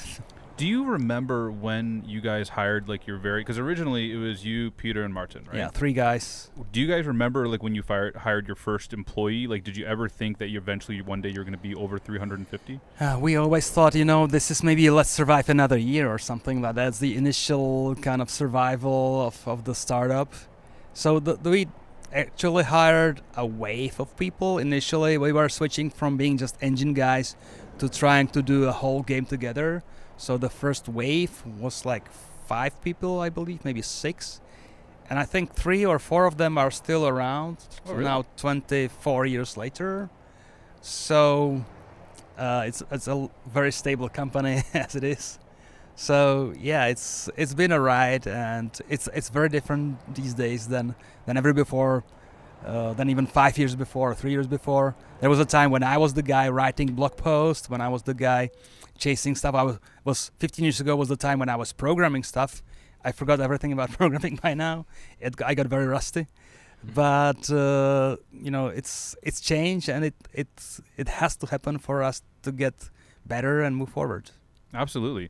Really quick, I'm going to call out Petchko for not reversing in first-person camera. Oh, sorry. That was a really tight spot. So yeah. Well, sounds like excuses, Petchko. it was a really tight spot, and then I've never done it from the first-person camera. You know, can you see it? It's a tight spot. There's even some kind of a. Oh yeah, and it's blindside as well. Okay, I'll give you that one. Thank you.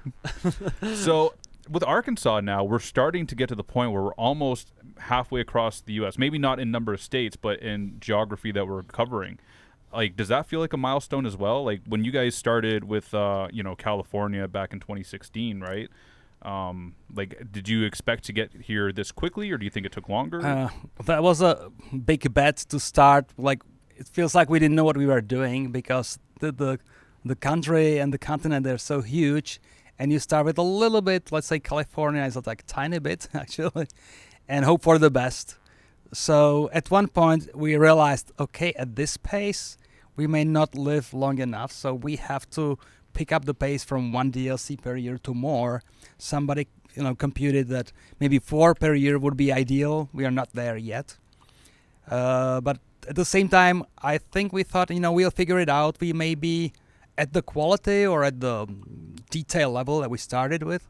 We would have been, I guess, further eastwards by now, but you hire more map designers and they go after more detail and more like realistic portrayal of the areas, and before you know it, the pace kind of settles anyway, no matter what you pour in.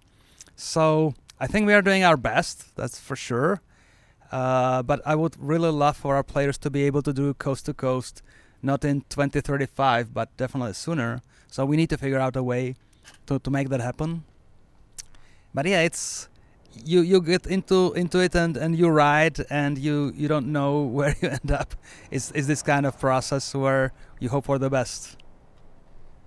So something that we often see in the live streams, comments from our viewers, something that they have sort of a kind of, I guess they want to know how we feel about it, is the scale and how we're going to handle the scale as we get farther eastward, because we're going to get into these northeastern states where everything's a lot more closer together. Is that something you guys have considered yet? We've covered a lot of territory. We are kind of halfway across the continent, but when it comes to population of the USA, we are like 1/3 through. The remaining 2/3 of people live in the states that we haven't covered yet, and so that means more density in the coverage of cities, more interstates, or is denser, and we know that there are challenges ahead. Also, some of the states are kind of minuscule compared to what we've covered so far. So how do we approach that? There's always hoping that as we get wiser about what we do, as we get smarter and get the better tech, we will be handled to the bigger density or more challenging, performance-intensive kind of areas. There's more happening than in somewhere like Great Plains states, where more empty than whatever happens towards the East Coast. So we hope we'll handle it. There were already some like tough lessons along the way, like the big, huge metropolises like in Texas and all that. It's way different than when you handle some smaller towns in like Wyoming or somewhere. But what the cool thing is, as each state has kind of a different aspect to sort out, different challenge to go through. I think we are going to nail it, and we are going to make it. It's going to be tough. I mean, when you look in particular at the East Coast, some of the major cities are so close together. They're essentially like next to each other. At our scale, we have no room to make them happen. So we'll have to figure it out. But we'll handle it. We'll do it, I'm sure. Yeah, I think like Detroit to Toledo in real life is something like 40 miles. So in the game, it'll be 2 miles, right? Like by the time the one city ends, you're going to be already in the next city, and there's not going to be any way to really convey that, right? So it's definitely something that I know our team is already like working on exploring and stuff like that, how to kind of come to a solution with that. Yeah, I think you can kind of see it in Arkansas. Like Davido said, it's the smallest state we ever made. And you can see it's really like filled with stuff. Like the map is also always like exciting, because you always see new things, and it's really dense.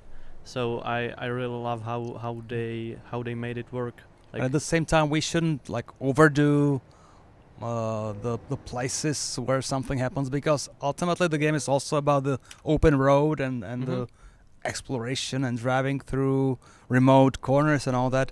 If our like future DLCs would like degenerate into only being city after city and a town next to town, people would be always like waiting somewhere on a traffic signal. That would be too much of a friction of driving. So we may have to be selective about which locations we ultimately pick to portray, or some major locations may be left out just for gameplay's sake. It's sad, but you know, a metropolis like New York City would gobble up so much space if portrayed reasonably well at our scale, even that whatever is nearby. I don't know where we fit New Jersey or something. It's going to be difficult. We'll have to figure it out. We will. Absolutely. So as we move forward here, not only are the states getting, as you mentioned, as the teams get bigger, they're getting more detailed, they're putting more effort into like really capturing the feel for them. We're also getting like these new systems, like the dynamic loading system for the logs and the wood chips and stuff like that, new animals, new water, and a parallax system for the building interiors, which I guess gives the interior some depth behind the window. These are all new things that we're creating kind of in tandem as the maps get created as well, right? These new features. Well, we have to push the platform, like the engine and the game itself, forward. Sometimes these are examples that we highlight in a new DLC release, but the idea is that all of the game moves forward eventually. So whatever we do with interiors, or whatever we do with vehicles, it has to be implemented across the range of states, across the range of art that we created. I really like one technical aspect for me as a programmer was a new smart set of tricks that does the interior shading when it comes to like the dynamic light sources like lamps or hazard lights or all that. That as of recently, if you are sitting in the cabin, all the light coming from a street lamp or something would pass through the cabin walls and roof and all that. So that's been recently changed to somehow take into account the shape of the cabin and the openings that are like passable for light and areas that should cast shadow. So we always strive to move forward.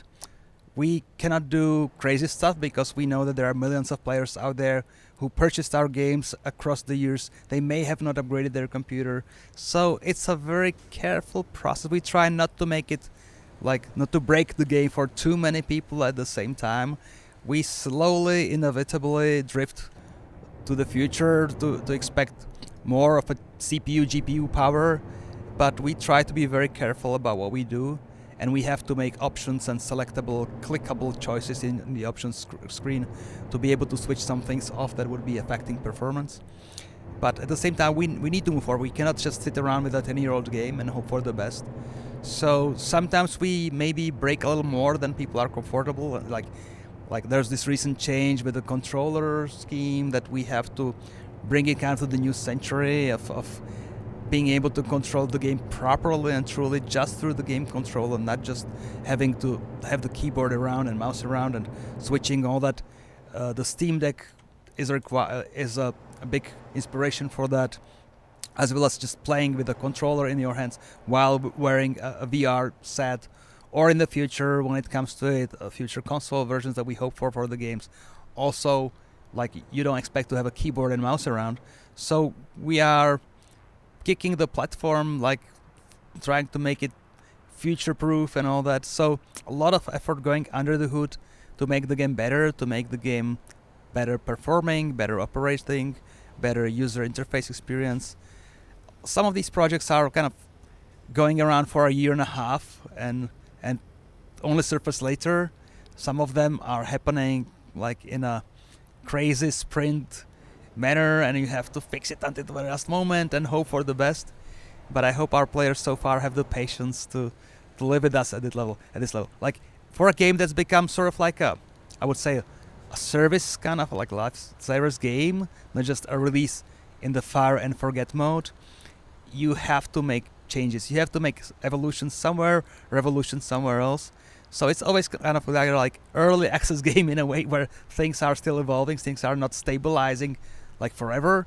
We need to ask the difficult questions of what we could change without breaking too much stuff, and that's just what we are doing. Yeah, totally understandable. And it's hard, too, because we're always kind of walking a fine line. I mean, we have people from our community complaining that they're having frame drop issues and that the game is lagging and that it's not working on their hardware. And then we have people running 4090s complaining that, why don't you guys have a new engine and this and that and everything else? Like, that there's so much more power that they could utilize on their machine, right? But we have to consider all our players, right? Yeah, well, to be honest, we should be better. Whenever I come here, I paint this picture of future performance improvements. I talk to the programmers often enough to believe that they will still improve things, but maybe not enough to actually appreciate how difficult it is to move ourselves forward. There is still a lot of work going under the hood to improve our use of parallelism, to get better at usage of CPU cores and better use of GPU. We have switched internally to some kind of hybrid DirectX 11/12 solution, where we are ready to introduce DirectX 12, but hold back intentionally until some little corners are addressed, and these little corners have been taking the better part of this year. So still not totally there. Like last Christmas, I was sitting in a studio and made these bold, kind of not promises, but I would say estimates. And we still need to improve a lot of things. Things will get better eventually, but at the same time, we want people to have new stuff, new experiences, new places to drive to, new vehicles. So we have to somehow balance the innovation and stability. It's a different difficult balancing process to make it happen. So far, we are kind of okay. I wish we were even better. Okay, that's fair. Now, moving into the new offices, I mean, everyone's seen the blog posts and the videos from our new office here. Now, the whole purpose of this was to give us more room to grow, give us more desks to fill, right? And do you feel like we're kind of underway in that project? Are we getting more people to help us with these projects? Well, we are still learning to use the bigger, better home that we have available now, as opposed to the previous place. We now have the floors well connected, and I feel the mixing between the teams is happening better. So yeah, the new home and the extra headcount is helping. It's not like a linear progression. Like when we were a 10 guys studio, we probably could iterate way faster on features than if you have 300 people plus who have to have meetings about things and notifications about things, and then somebody's waiting on somebody's approval. It's tough. It's kind of like a corporate environment for games, but you have to play it safe at the same time. You don't want to send 20 people after some dream only to figure out that this feature is never going to work. So you have to go step by step. I think the new home is going to help us. I think it's not just growth for the sake of growth. It's growth for the sake of getting better at getting things out, at getting things at quality. So I'm seeing like promising like hints that this is going to work out for us quite well. I think many people love the new place. We have so many great like features of the new premises. So I think people are reasonably happy coming to work and working here. That should help. Is it safe to say like we've settled in here as a company pretty well, or do you think we still have some more? There are so many teething issues. Even after 4 or 5 months I've been here, you see it yourself. You experience yourself. Like still the heating and the cooling are not just quite okay. You have these issues that this meeting room has like bad connection maybe when it comes to using Discord for chatting with people not outside of the office, or all these teething issues are still not truly figured out. We also have a lot of empty walls here that we said, we would decorate, but didn't get around to it because it was such a busy year and such a busy autumn ahead of us, and I'm not sure when we are going to get to it. But we still have a lot of work ahead of us, and maybe like funny like work and like fun experience ahead of us to like decorate our new home to feel like really like at home. Like it's more, some places are still a little bit sterile from that point of view, but we'll handle it. And even as it is, I think it's really cool. I think that there's already been some kind of a competition, or not a competition maybe, about decorating some of the walls here. Yeah, we announced like internal, like say, competition for people to propose ideas for different corners and walls and all that, because ultimately, initially we thought, let's let the architects handle it or stuff like that. But when you realize you have like so many creative people here, that maybe it's actually better that we make it like look like we feel at home than to let somebody else do it on our behalf. So it's just, if just we were not that busy. It's always like so many things to do. And this autumn is going to be totally crazy when it comes, like this week is totally crazy. Maybe we'll get to it. Yeah. That's, just it's culmination of effort of multiple months of work, and a lot of it is happening this week or very soon. So that was a really tough time for the team to handle all that. Yeah, that was actually my next question. Like the last few weeks have been definitely like, I don't want to say tense, but definitely there's been some anticipation building up, right? With the Arkansas release, and we have our marketing team and a bunch of people going to IAA. Can you tell us a little bit about what's going on over there? Yeah, so over the years, we try hard to get on a friendly terms with big OEMs, big manufacturers of not just trucks, but trailers, tires, you name it. We try to be like a good platform for the industry to show their stuff, because that gives us the brands, that gives us authenticity, that gives us and our players more enjoyment from interacting with the real vehicle, as opposed to some fantasy brand that we were using as of a few years ago even. So, but you have to somehow return the favor. So this year we have a very special week at the IAA, the International Big Industry Show in Hanover in Germany, where multiple partners were asking over the recent months, can you guys do something together with us? You have these cool motion rigs with your game. Can you make a special version of your game to present our stuff in some special cool way? And it was really hard to say no. We were, mostly saying yes. And we had so many commitments to do so many different projects without wanting to interrupt in any way what we do for the players. So a lot of people were putting like extremely hard effort. We have had a lot of overtimes, even though SCS is a company that always preaches like life is more important than work.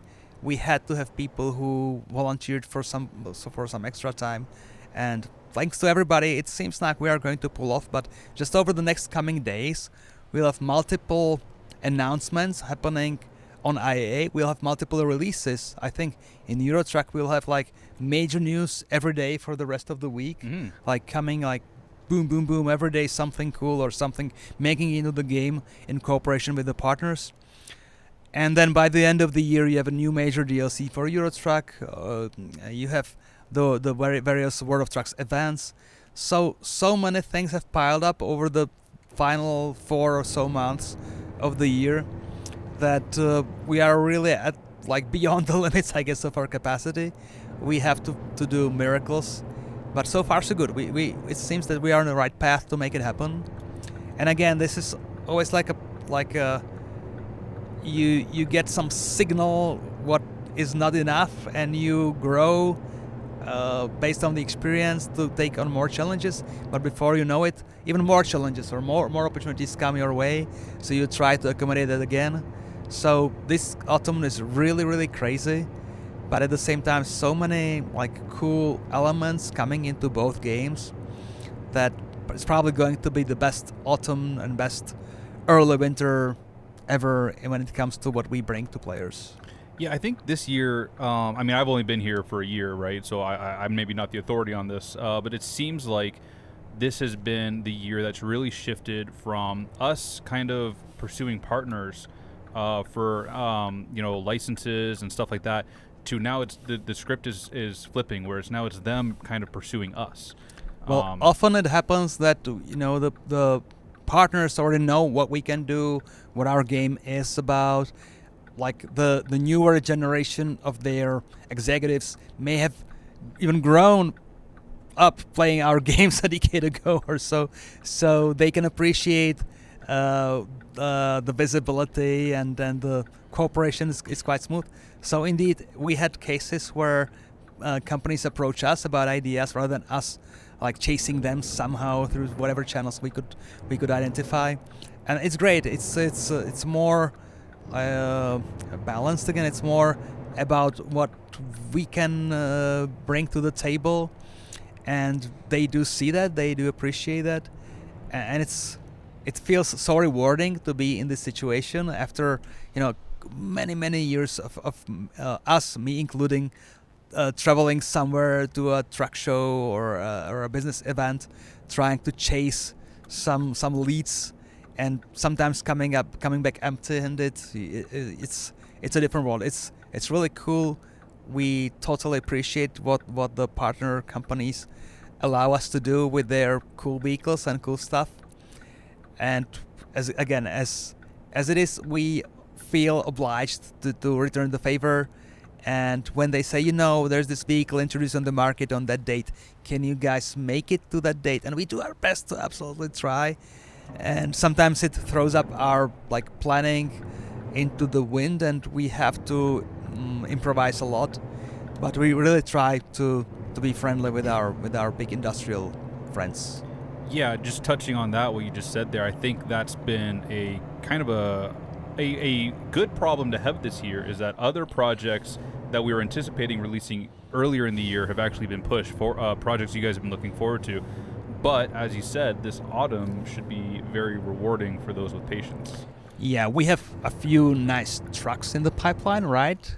For both games, finally. I mean, players of Eurotruck were for quite a few years complaining, and maybe they were right, that as we play catch up with American Truck, and we try to, American Truck started essentially with just 2 major brands and 4 vehicles. So it was really way smaller when it comes to coverage of the market compared to Eurotruck at that point in time. So for quite a lot of years we were struggling to catch up. Now that we are finally catching up, like Eurotruck 2, it's not like we abandoned it, but Eurotruck 2 had a lot of work done behind the scenes. We have reworked some trucks from scratch. We have done a lot to introduce newer generations of vehicles. This autumn and the next year we still have the pipeline full with vehicles. I think the vehicle team now, the guys that actually build stuff that's about vehicles, is now 40 plus even. So for quite a growth over the past year.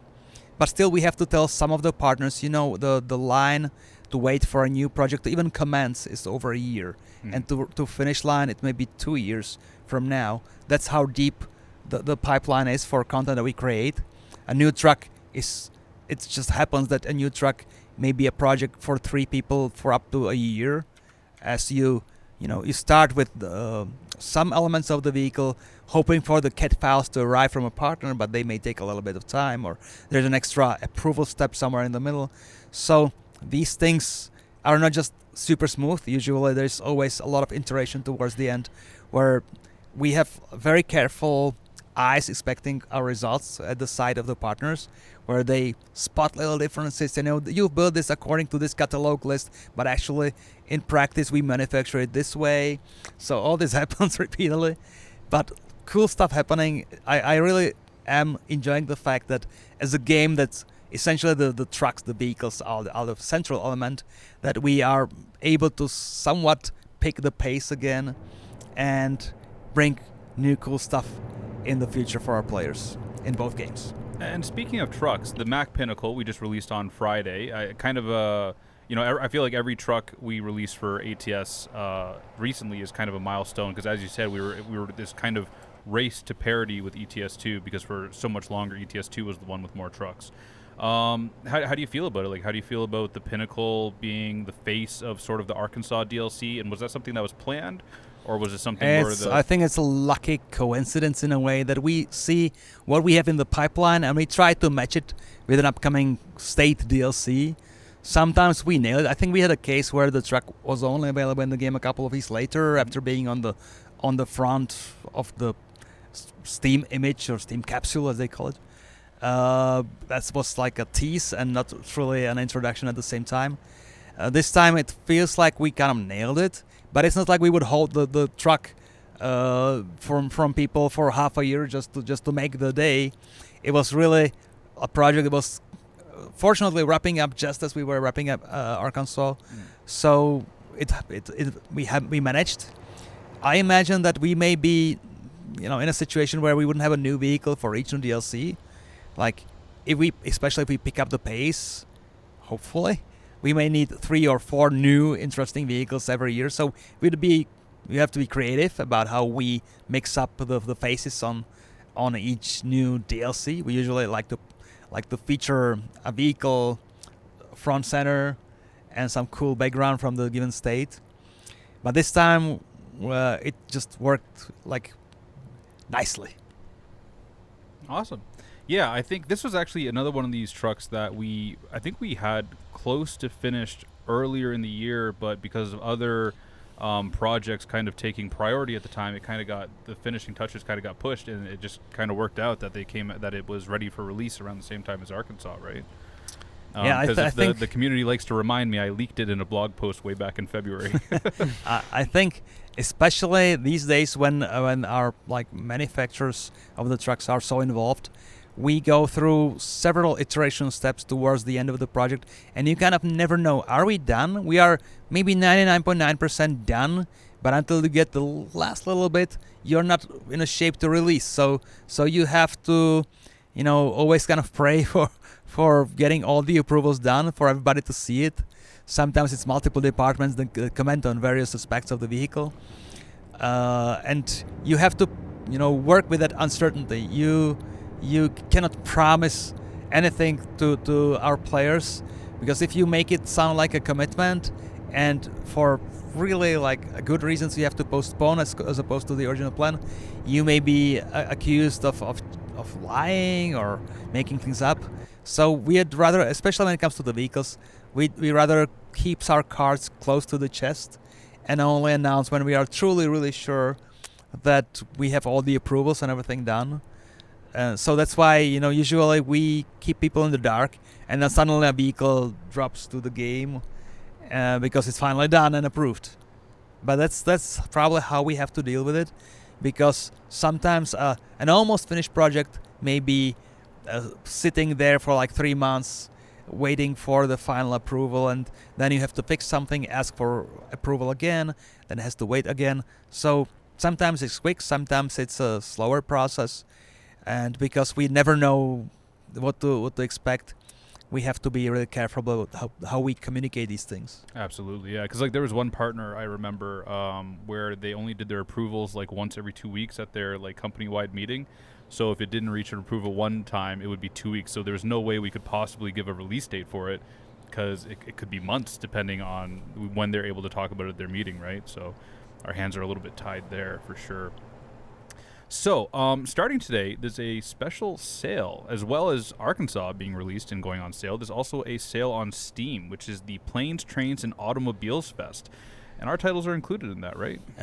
Yeah, we got invitation from nice people at Valve a couple of months ago, announcing internally to their developers that there is this special fest, as they call it, a festival of games of a particular kind.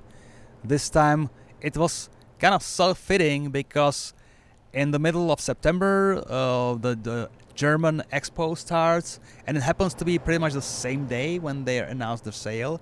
And we knew we had Arkansas penciled for like mid-September release. But then we knew, okay, now we have to make that date. Right. If we commit to it, you have to make it. Usually we kind of until the very last announcement, until people usually some 7 to 10 days before DLC release, before we announce the map release date. That's the moment, that's really the day when we say yes or no. Until then, we kind of hope, but we can still have some flexibility. But here, we knew like 3 months ahead of time, we have to make that date. Somehow, with all the plans, everything up in the air, you have to make it, not to miss the opportunity, not to miss what you tell Valve you're going to make. So we did our best. I hope we nailed it. We will see in a few hours whether people feel it's stable enough, it's solid enough, it's not troubled by some issues. I mean, the map team did a fantastic job. I mean, Davido's team is always very consistent, very well planned, very well structured. The rest, like the coding and all that, we'll see.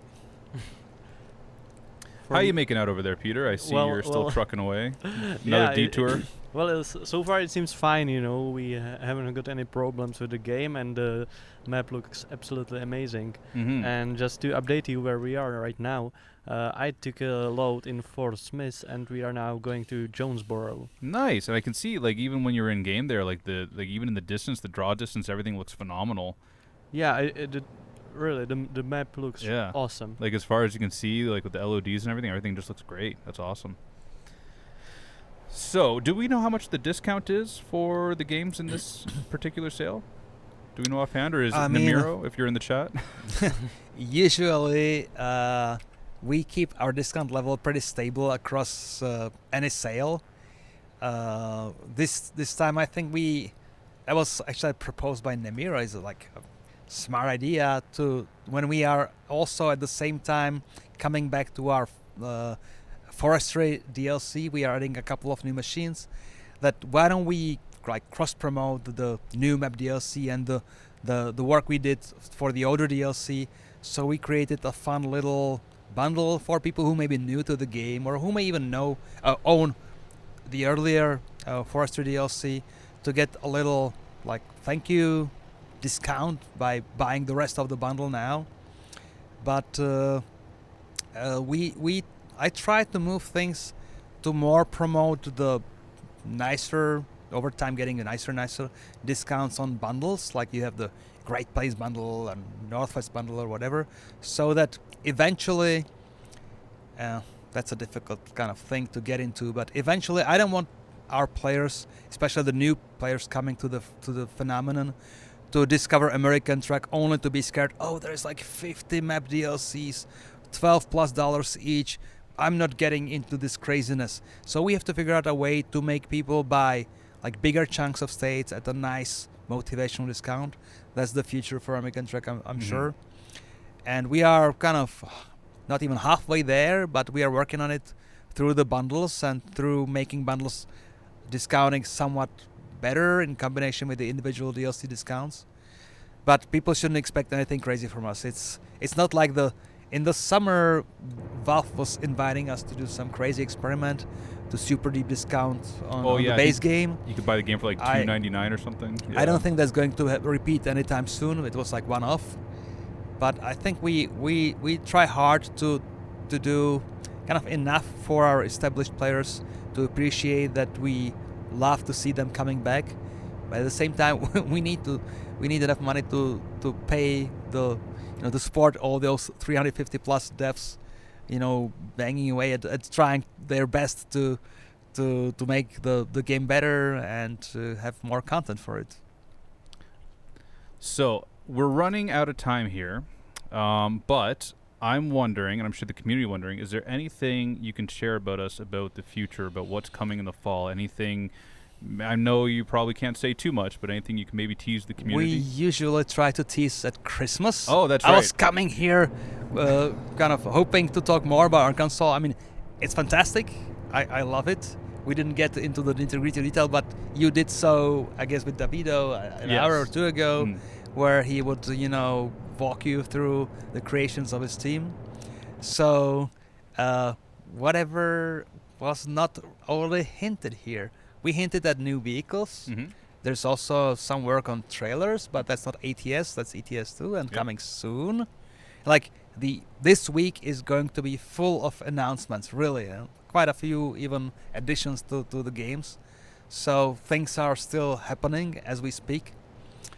I think I will leave it to Christmas.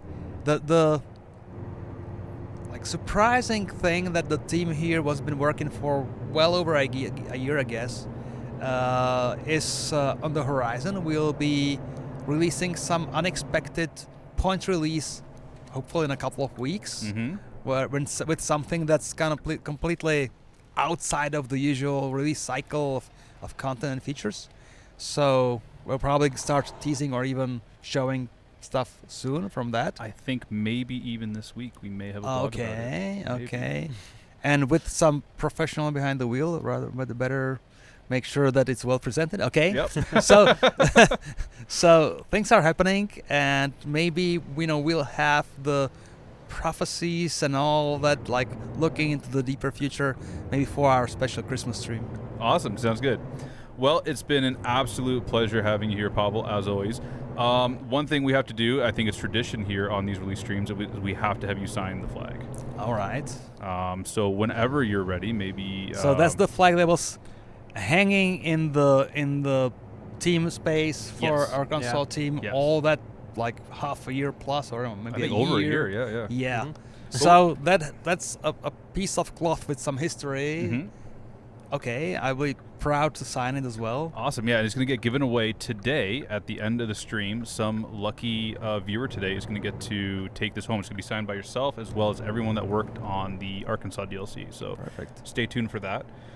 I guess, is there anything else you would like to say? Any shout-outs to anyone in the company or anything like that for their work on Arkansas or anything else that we're releasing at this time?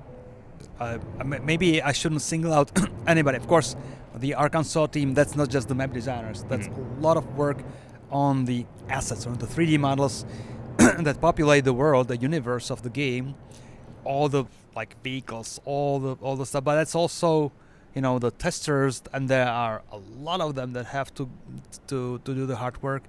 You have the programmers. You have the vehicle guys, but also the vegetation guys and the road specialists and all that. So all of the companies contributing, all the companies chipping in. But also, as we get towards closer to the release, you have the volunteer beta testers that help out. Eventually, you have the community promoting our stuff, not just us doing those streams and doing those nice YouTube videos. Many people who enjoy the game are actually helping out to make it more visible.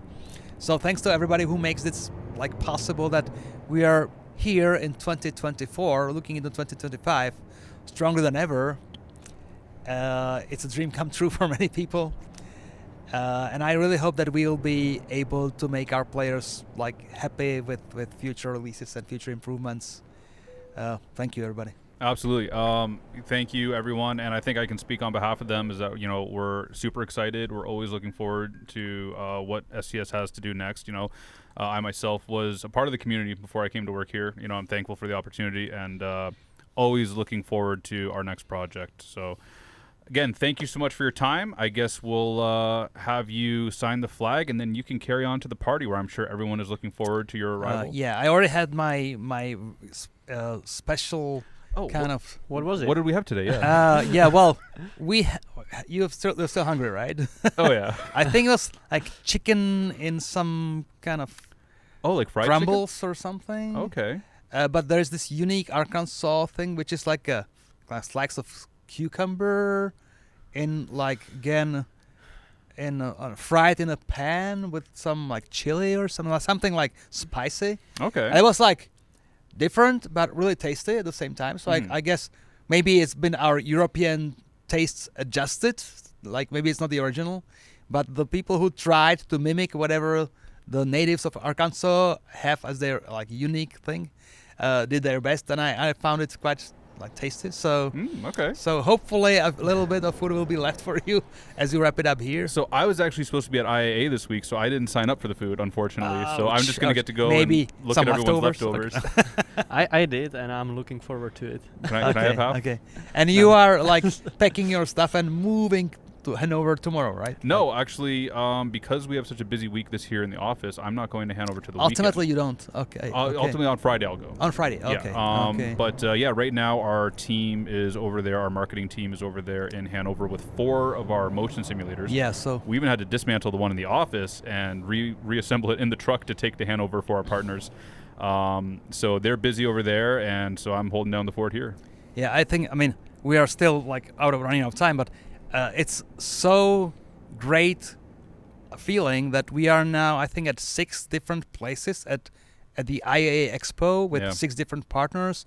Either our game being playable there, or our, let's say, a trailer DLC that was recently released being promoted there through some special giveaway. Being that connected to the industry, it's for a game. It feels so great to be there in this stage. So hopefully people from northern Germany can make it to the messe and speak to our guys who will be running around. Like, we don't have a booth ourselves. We'll be kind of doing support for all the partners. So people will be running around maybe with ETS or ATS t-shirts, I don't know, to make them recognizable. Yeah, so if you see a person there that looks like Oscar, it probably is Oscar. So definitely harass him about all your ideas for ETS too. Okay. So it was a pleasure. Yeah, absolutely. Thank you for having me. on. Thank you. It was great. You. Thank you. Nice driving. No crashes. No bad Hopefully, stuff. yeah. So good. Okay, so signing. Yeah, It's so we'll less like- get you to sign this, and then after that we'll take a short break, and then maybe we're going to see what's going on over there at the party too. So Okay, let's do it. yeah, absolutely. Petchko, you looking for a load? Yes, exactly.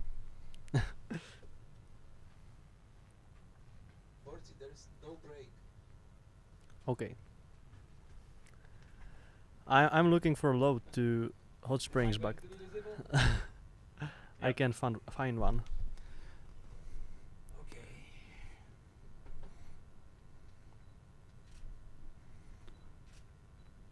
So you don't have a load for us there, Petchko? Well, I'm trying. Okay. So there we go. The flag is signed, and a lucky winner at the end of today is going to get to have that to hang in their home, in their office, in their gaming station. So thank you very much, Pavel. Thank you, guys. Thank you. Thank Awesome. you.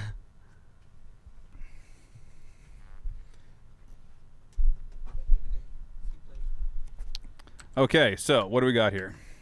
Well, I wanted, as Davido advised us, I Yep. wanted to show you the city of Hot Springs, but I can't seem to find any load there. So Well, I think you can just head on over there. I think we have several $1 billion in the bank or something, almost $1 billion in the bank. So maybe we can just haul another load of sailboat fuel over there. What do you think? yeah, I guess so. But I still, it would be better with a load. But we can definitely just go take a look there. So, chat, what do you think? We've had 3 guests today. A lot to think about. A lot was talked about. I see everyone's just spamming that word. I don't know why.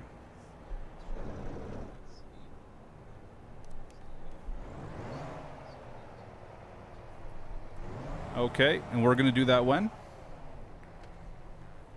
Tomasz, we're gonna do that when?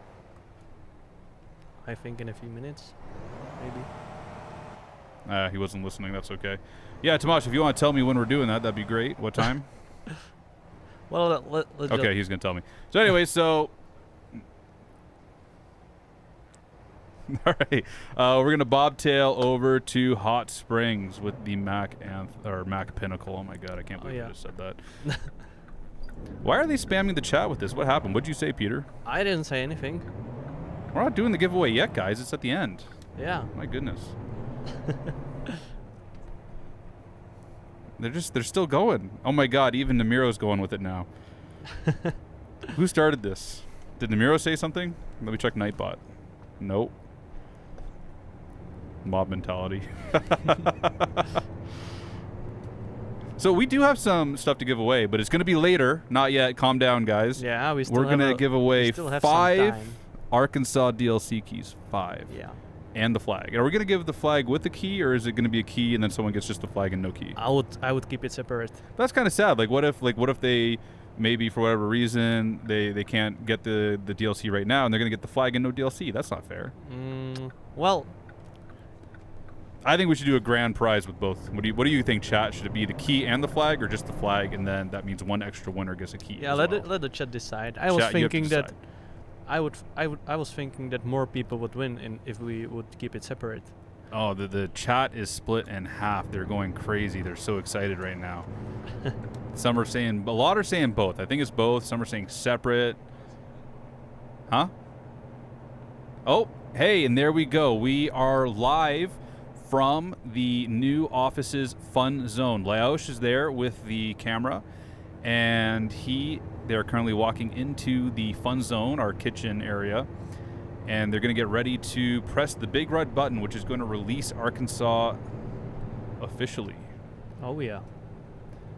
But down in the right-hand corner, you can still see Petchko failing to keep it between the white lines, driving over the rumble strip. I can feel the steering wheel vibrating as you drive over the rumble strip. Sorry, I was kind of looking at the video. We can see it here. Yeah, that's cool. You can see everyone hanging out there, eating their meals. Their what was it, fried chicken or something? I don't know. Yeah, some chicken with something. I don't know. It wasn't even on my radar because I wasn't supposed to be here. I was supposed to be at IAA helping with all those simulators. It sounded delicious. Yeah.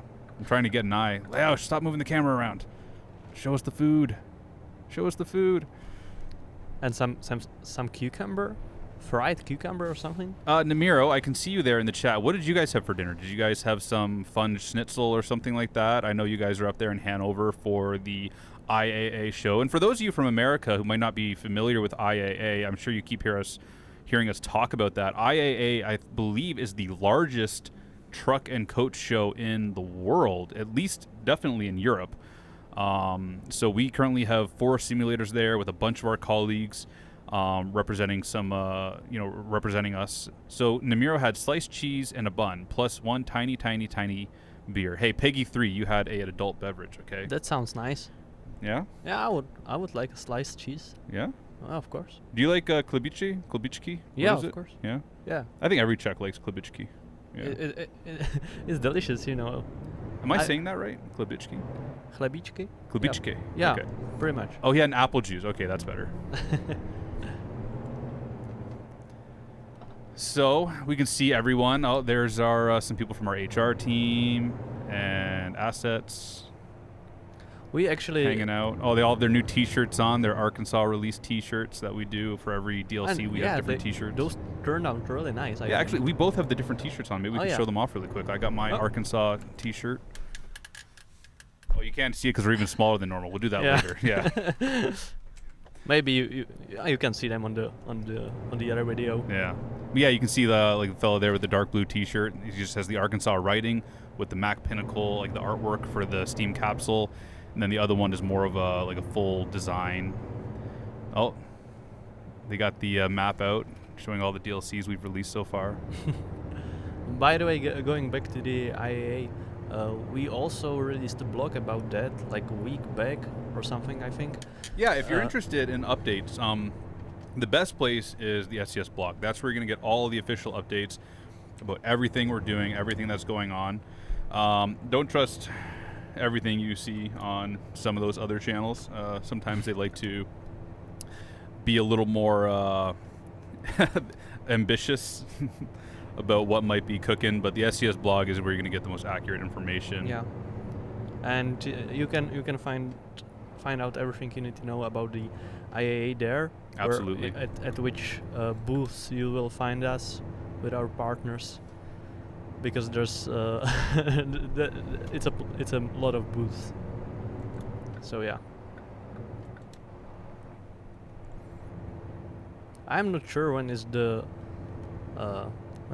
red button push going to happen. I think like it's 10 going to minutes? be, probably in roughly 10 minutes.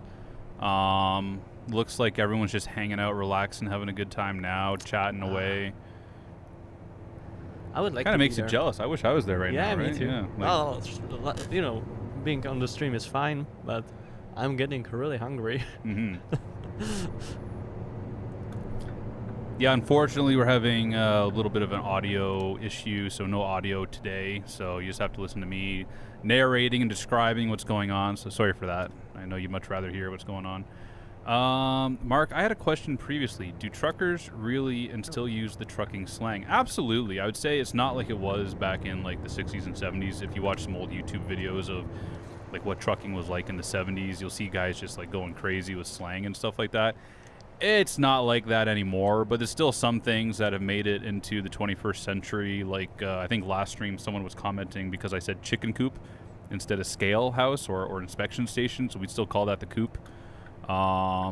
Interesting. Yeah, Marks Verstappen is asking what my CB nickname was. So I never had a CB nickname.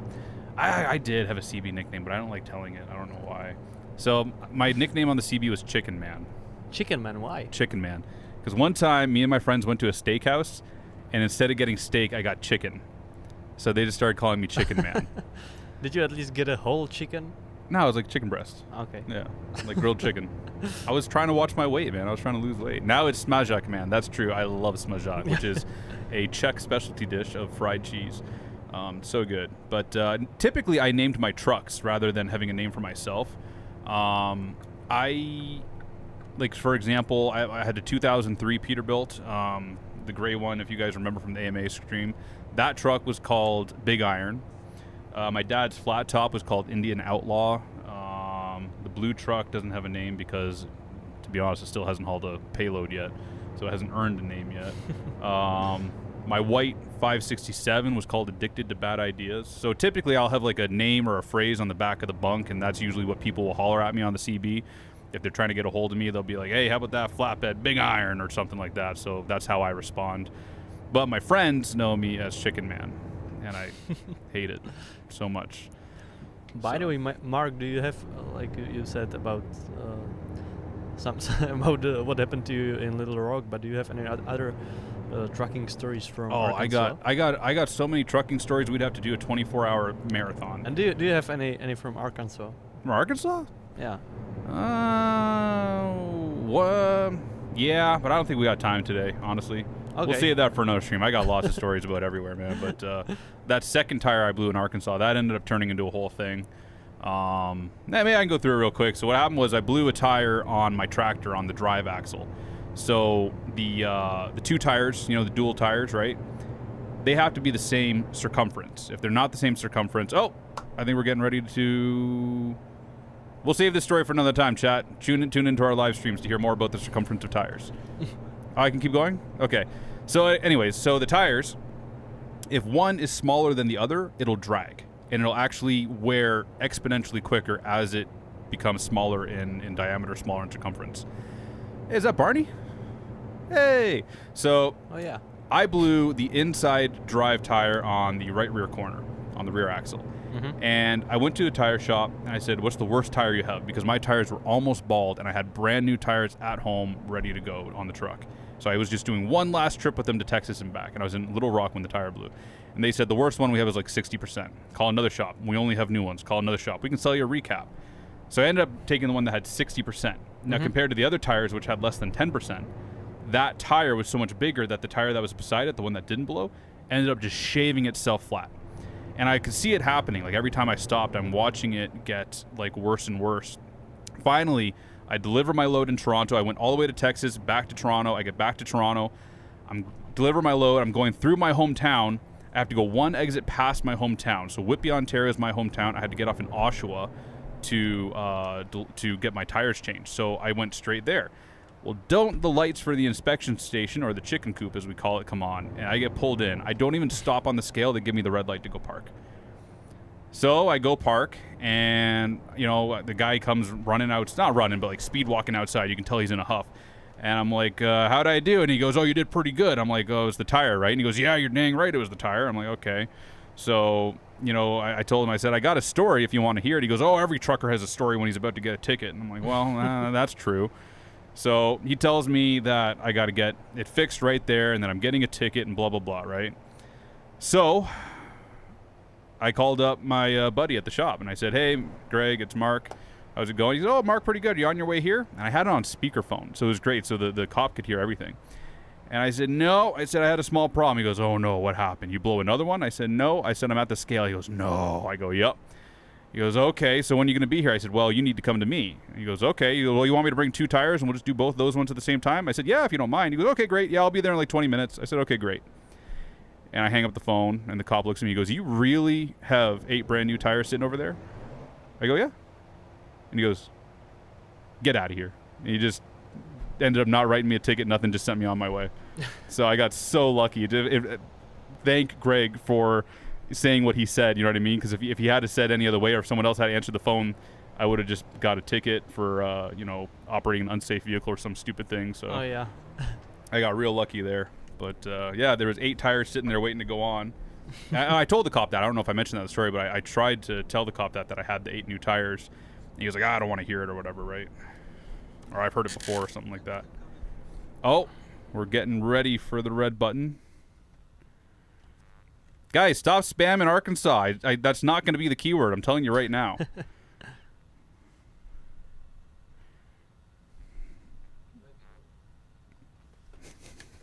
It may take some time.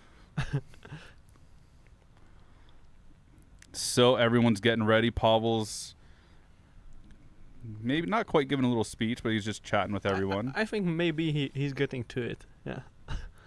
I'm going to ban SCS software real quick. Oh, no, I'm SCS software, too. I can't ban. Don't ban yourself. We have to do the giveaway. Hold on. I can do something fun. I'm a worse driver than Mark. And then this.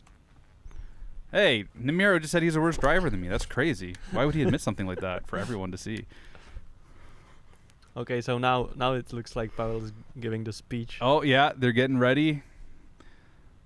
So for those of you that maybe haven't joined for previous releases, typically this time we do have audio. Right now we're having some difficulties that aren't allowing us to do that. But Paul right now, I'm sure, is telling everyone how proud he is, how excited everyone is, and they're going to get ready here to push the red button. When they push that red button, that is going to trigger the release onto Steam, and you'll be able to head over to Steam and purchase and download it for yourself. So if you don't have it on your wish list already, you can even add it now, and that will, Yeah. I think, send you a notification once it's released. Yeah, I think so. Yeah. Yeah, which I mean is going to be in like 2 minutes anyway. Yeah, soon. He's telling everyone how good of a driver Mark is. I don't know about that. Yeah. So there's the Arkansas team all there. They're all getting ready to push the button. David O there with them. Together. Oh, this is always nice to see. And all in those beautiful T-shirts. Mm-hmm. But it's just nice to see the the fruits of their labor come to. Oh yeah. But they are probably. Hey, there we go. We had a little bit of lag there, but there we go. So Arkansas any second should show up on Steam, assuming there's no issues, which we hope there's and not. You can see in the chat, Nightbot just posted a link to Steam for you to get the Arkansas DLC. Oh, right thanks, now. Nightbot. He's such a nice guy. Yeah. I feel like we don't pay Nightbot enough. You know, he does a good job for us. Yeah, that's true. And I see you have something. Did that just pop up for you? Yeah. I didn't want to to play while we were watching the red button push. And well, we'll let these guys finish. They're all cheering with some champagne. That's nice. These guys have worked real hard for the last, better part of more than a year, I would say. 1 year and a half. Did David said or? And guys, I got to say, I see the kind words in the comments. Everyone watching, thank you so much. Like, your support means the world for all of us. I mean, It's like I always say, if you guys keep supporting us, we'll keep doing our best to release new features and new DLC. And there we go. There's the confirmation from Nemiro. It is released. So head on over to Steam. But now, while we have you guys back here on the main screen, Peter, I believe you have the Cruising Arkansas up on your screen there. It just it just popped up here. Yeah. So look at that. So you have using external contracts or external market with a World of Trucks connected profile. The community goal is to drive 125 million miles. That's a lot of miles. While delivering cargoes to or from any city in Arkansas. And when a player completes a delivery to or from 10 different Arkansas cities, they will achieve their personal goal. Note that the in-game Texarkana... the Texarkana is present in both DLCs. So it has to be from the Arkansas side of the city. You can't take it to the Texas side. That won't count. Loads have to be at least 100 miles each. The terms and conditions are at World of Trucks. And the community goal gets you... The community reward gets you the rose... And the rose, the rose gold apple blossom. Yeah, apple blossom. Yeah, and the personal goal will get you your very own fawn or doe plushie. So definitely looking forward to seeing you guys complete that goal. I'm sure you guys will have no problem doing that. You guys always surprise us with how quick you get to the goals. So yeah. I think you actually get the plushie for delivering into a specific city. I think. Oh, that's right. You're right. Is it Pine Bluff? Yeah. So the personal goal gets the diamond apple blossom pendant. The community goal gets you the skin. White-tailed watch ATS truck paint job. Wait, what? Hold on, I'm confused here. Players who achieve their personal goal of delivering to or from 10 cities will receive a lovely white-tailed watch ATS truck paint job. So yes, the paint job comes with the personal goal. Community goal is the diamond apple blossom pendant, and the fawn you get for delivering to Pine Bluff, picking up a job or delivering to the city of Pine Bluff, Arkansas. Or from the city of Pine Bluff. To or from, yeah. And now I wanted, because we finally arrived to Hot Springs, which is really a beautiful town. I didn't want to interrupt it before, and I didn't want for you to miss it. So we are now right here. Maybe while you're doing that, we can do the giveaway. Yeah, we surely can do the giveaway. Chad, what do you think? Is it time to do the giveaway, or you want to see Hot Springs first? Well, you can do first. Both. Answer wins.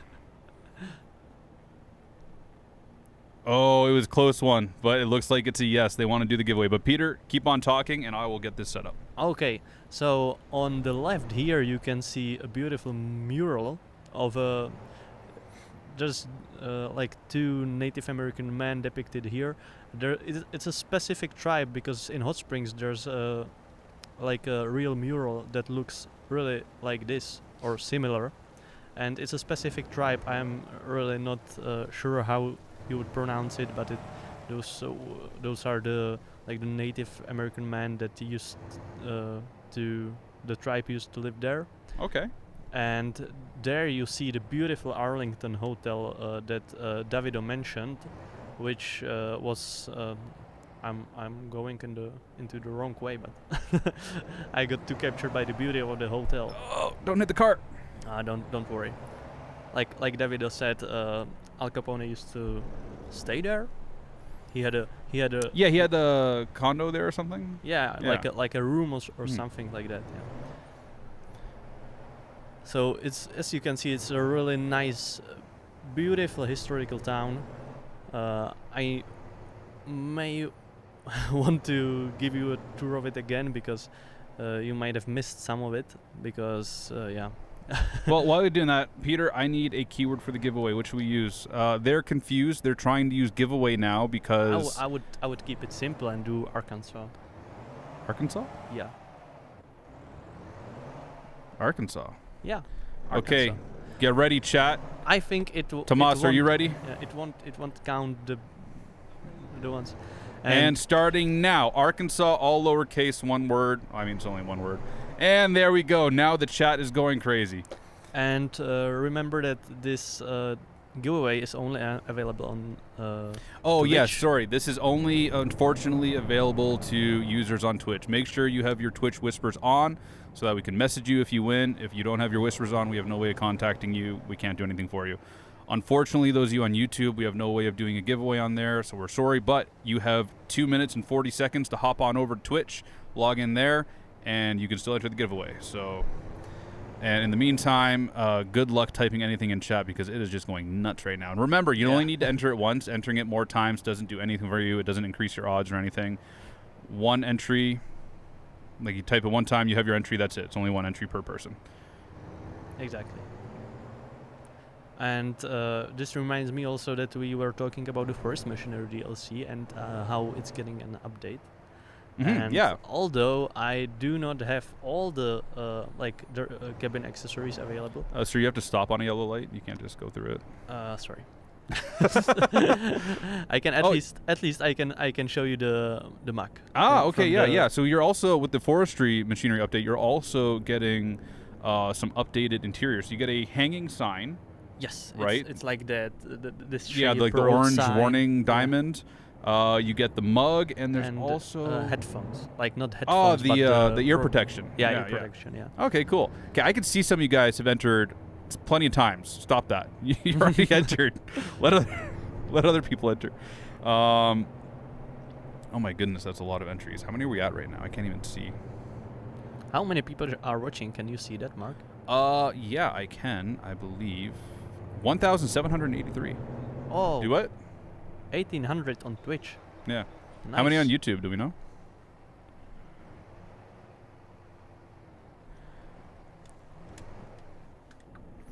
So, 700?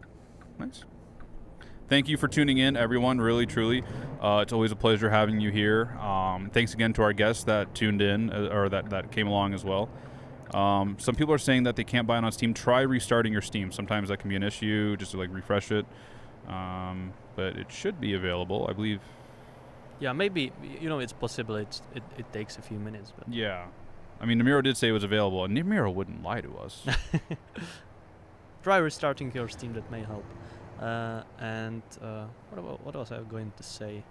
I don't remember now. How do you like that, Max? So you've been driving it now for a couple streams, right? This is your second stream driving it? No, the first one. This is the first one? Yeah, Okay. because you drove it on Friday. Oh, yeah, and that was really the Before first time. I yeah. drove a different Mac. So what do you think of it? Because that has the M-Drive 14-speed transmission in it. What do you think of it?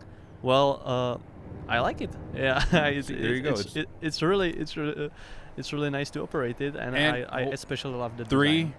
2, 1, and that's it. No more entries. Stop entries. We're going to do the roll now. Guys, stop, please. I said stop. They're still going. Okay, so we're going to roll our very first winner. I'm just going to get my notepad open here. So I can copy and paste the names. So, our very first winner is going to be Myth Tree. So Myth Tree, congratulations. You are the winner of a Arkansas DLC. So make sure you have your whispers enabled, and we will be contacting you about that probably tomorrow. Yeah. Probably tomorrow, yeah. Because it's late here in Czech Republic right now, and we want to go have burgers too, or chicken, whatever it is. Exactly. The next winner is going to be Scotty Bob 64.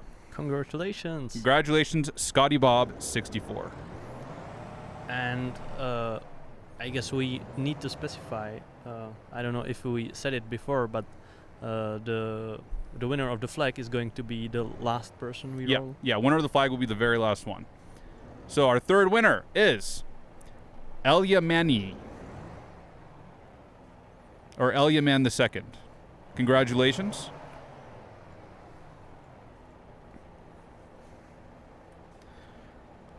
Our fourth winner is going to be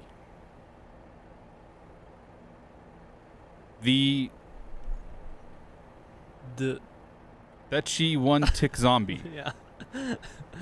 Hard to the person with the very unique username. Congratulations. And the last one? The last one. So hold on. Did we decide if this person is winning the flag and the DLC or just the flag? Both? Both. Both? Yes. Both? Yes. Both? What do you think, chat? I think Both? I think you said more people said both. Both. Okay, yeah, we're doing both. Okay, so the grand winner of the flag and an Arkansas DLC key is going to be Harley_X. Congratulations. Congratulations. So again, make sure all of the winners, make sure your Twitch whispers are on, that we can contact you and get you your keys, and in the case of Harley_X, your flag. So thank you very much, guys, for entering the contest. Thank you guys for tuning in for the show. Petchko, do you have anything else you want to show off? Well, I'm not sure. Not really, I guess. Just maybe a message to to everyone watching. Go get the Arkansas DLC on Steam, because I just played it. It's really good. Yeah, honestly, I've been watching. I got to play a very, very small bit of it during the Pinnacle release. And I think, honestly, the best way to explore Arkansas is with a Pinnacle. So go buy yourself Arkansas and go buy yourself a Pinnacle and have fun doing your Cruising Arkansas World of Trucks event. But yeah, thank you everyone for tuning in. Thank you, Peter, for being our driver today. Thank you, Mark, for being our host. Absolutely. Thanks to Namiro and Benny, who aren't here. So actually, never mind. Don't thank them. Thank you, Tomasz, for filling in. Our hero. You're the best. Yeah, that's right. And thank you again to Davido and Wolfka and Pavel, and to everyone that here at SCS that makes everything possible.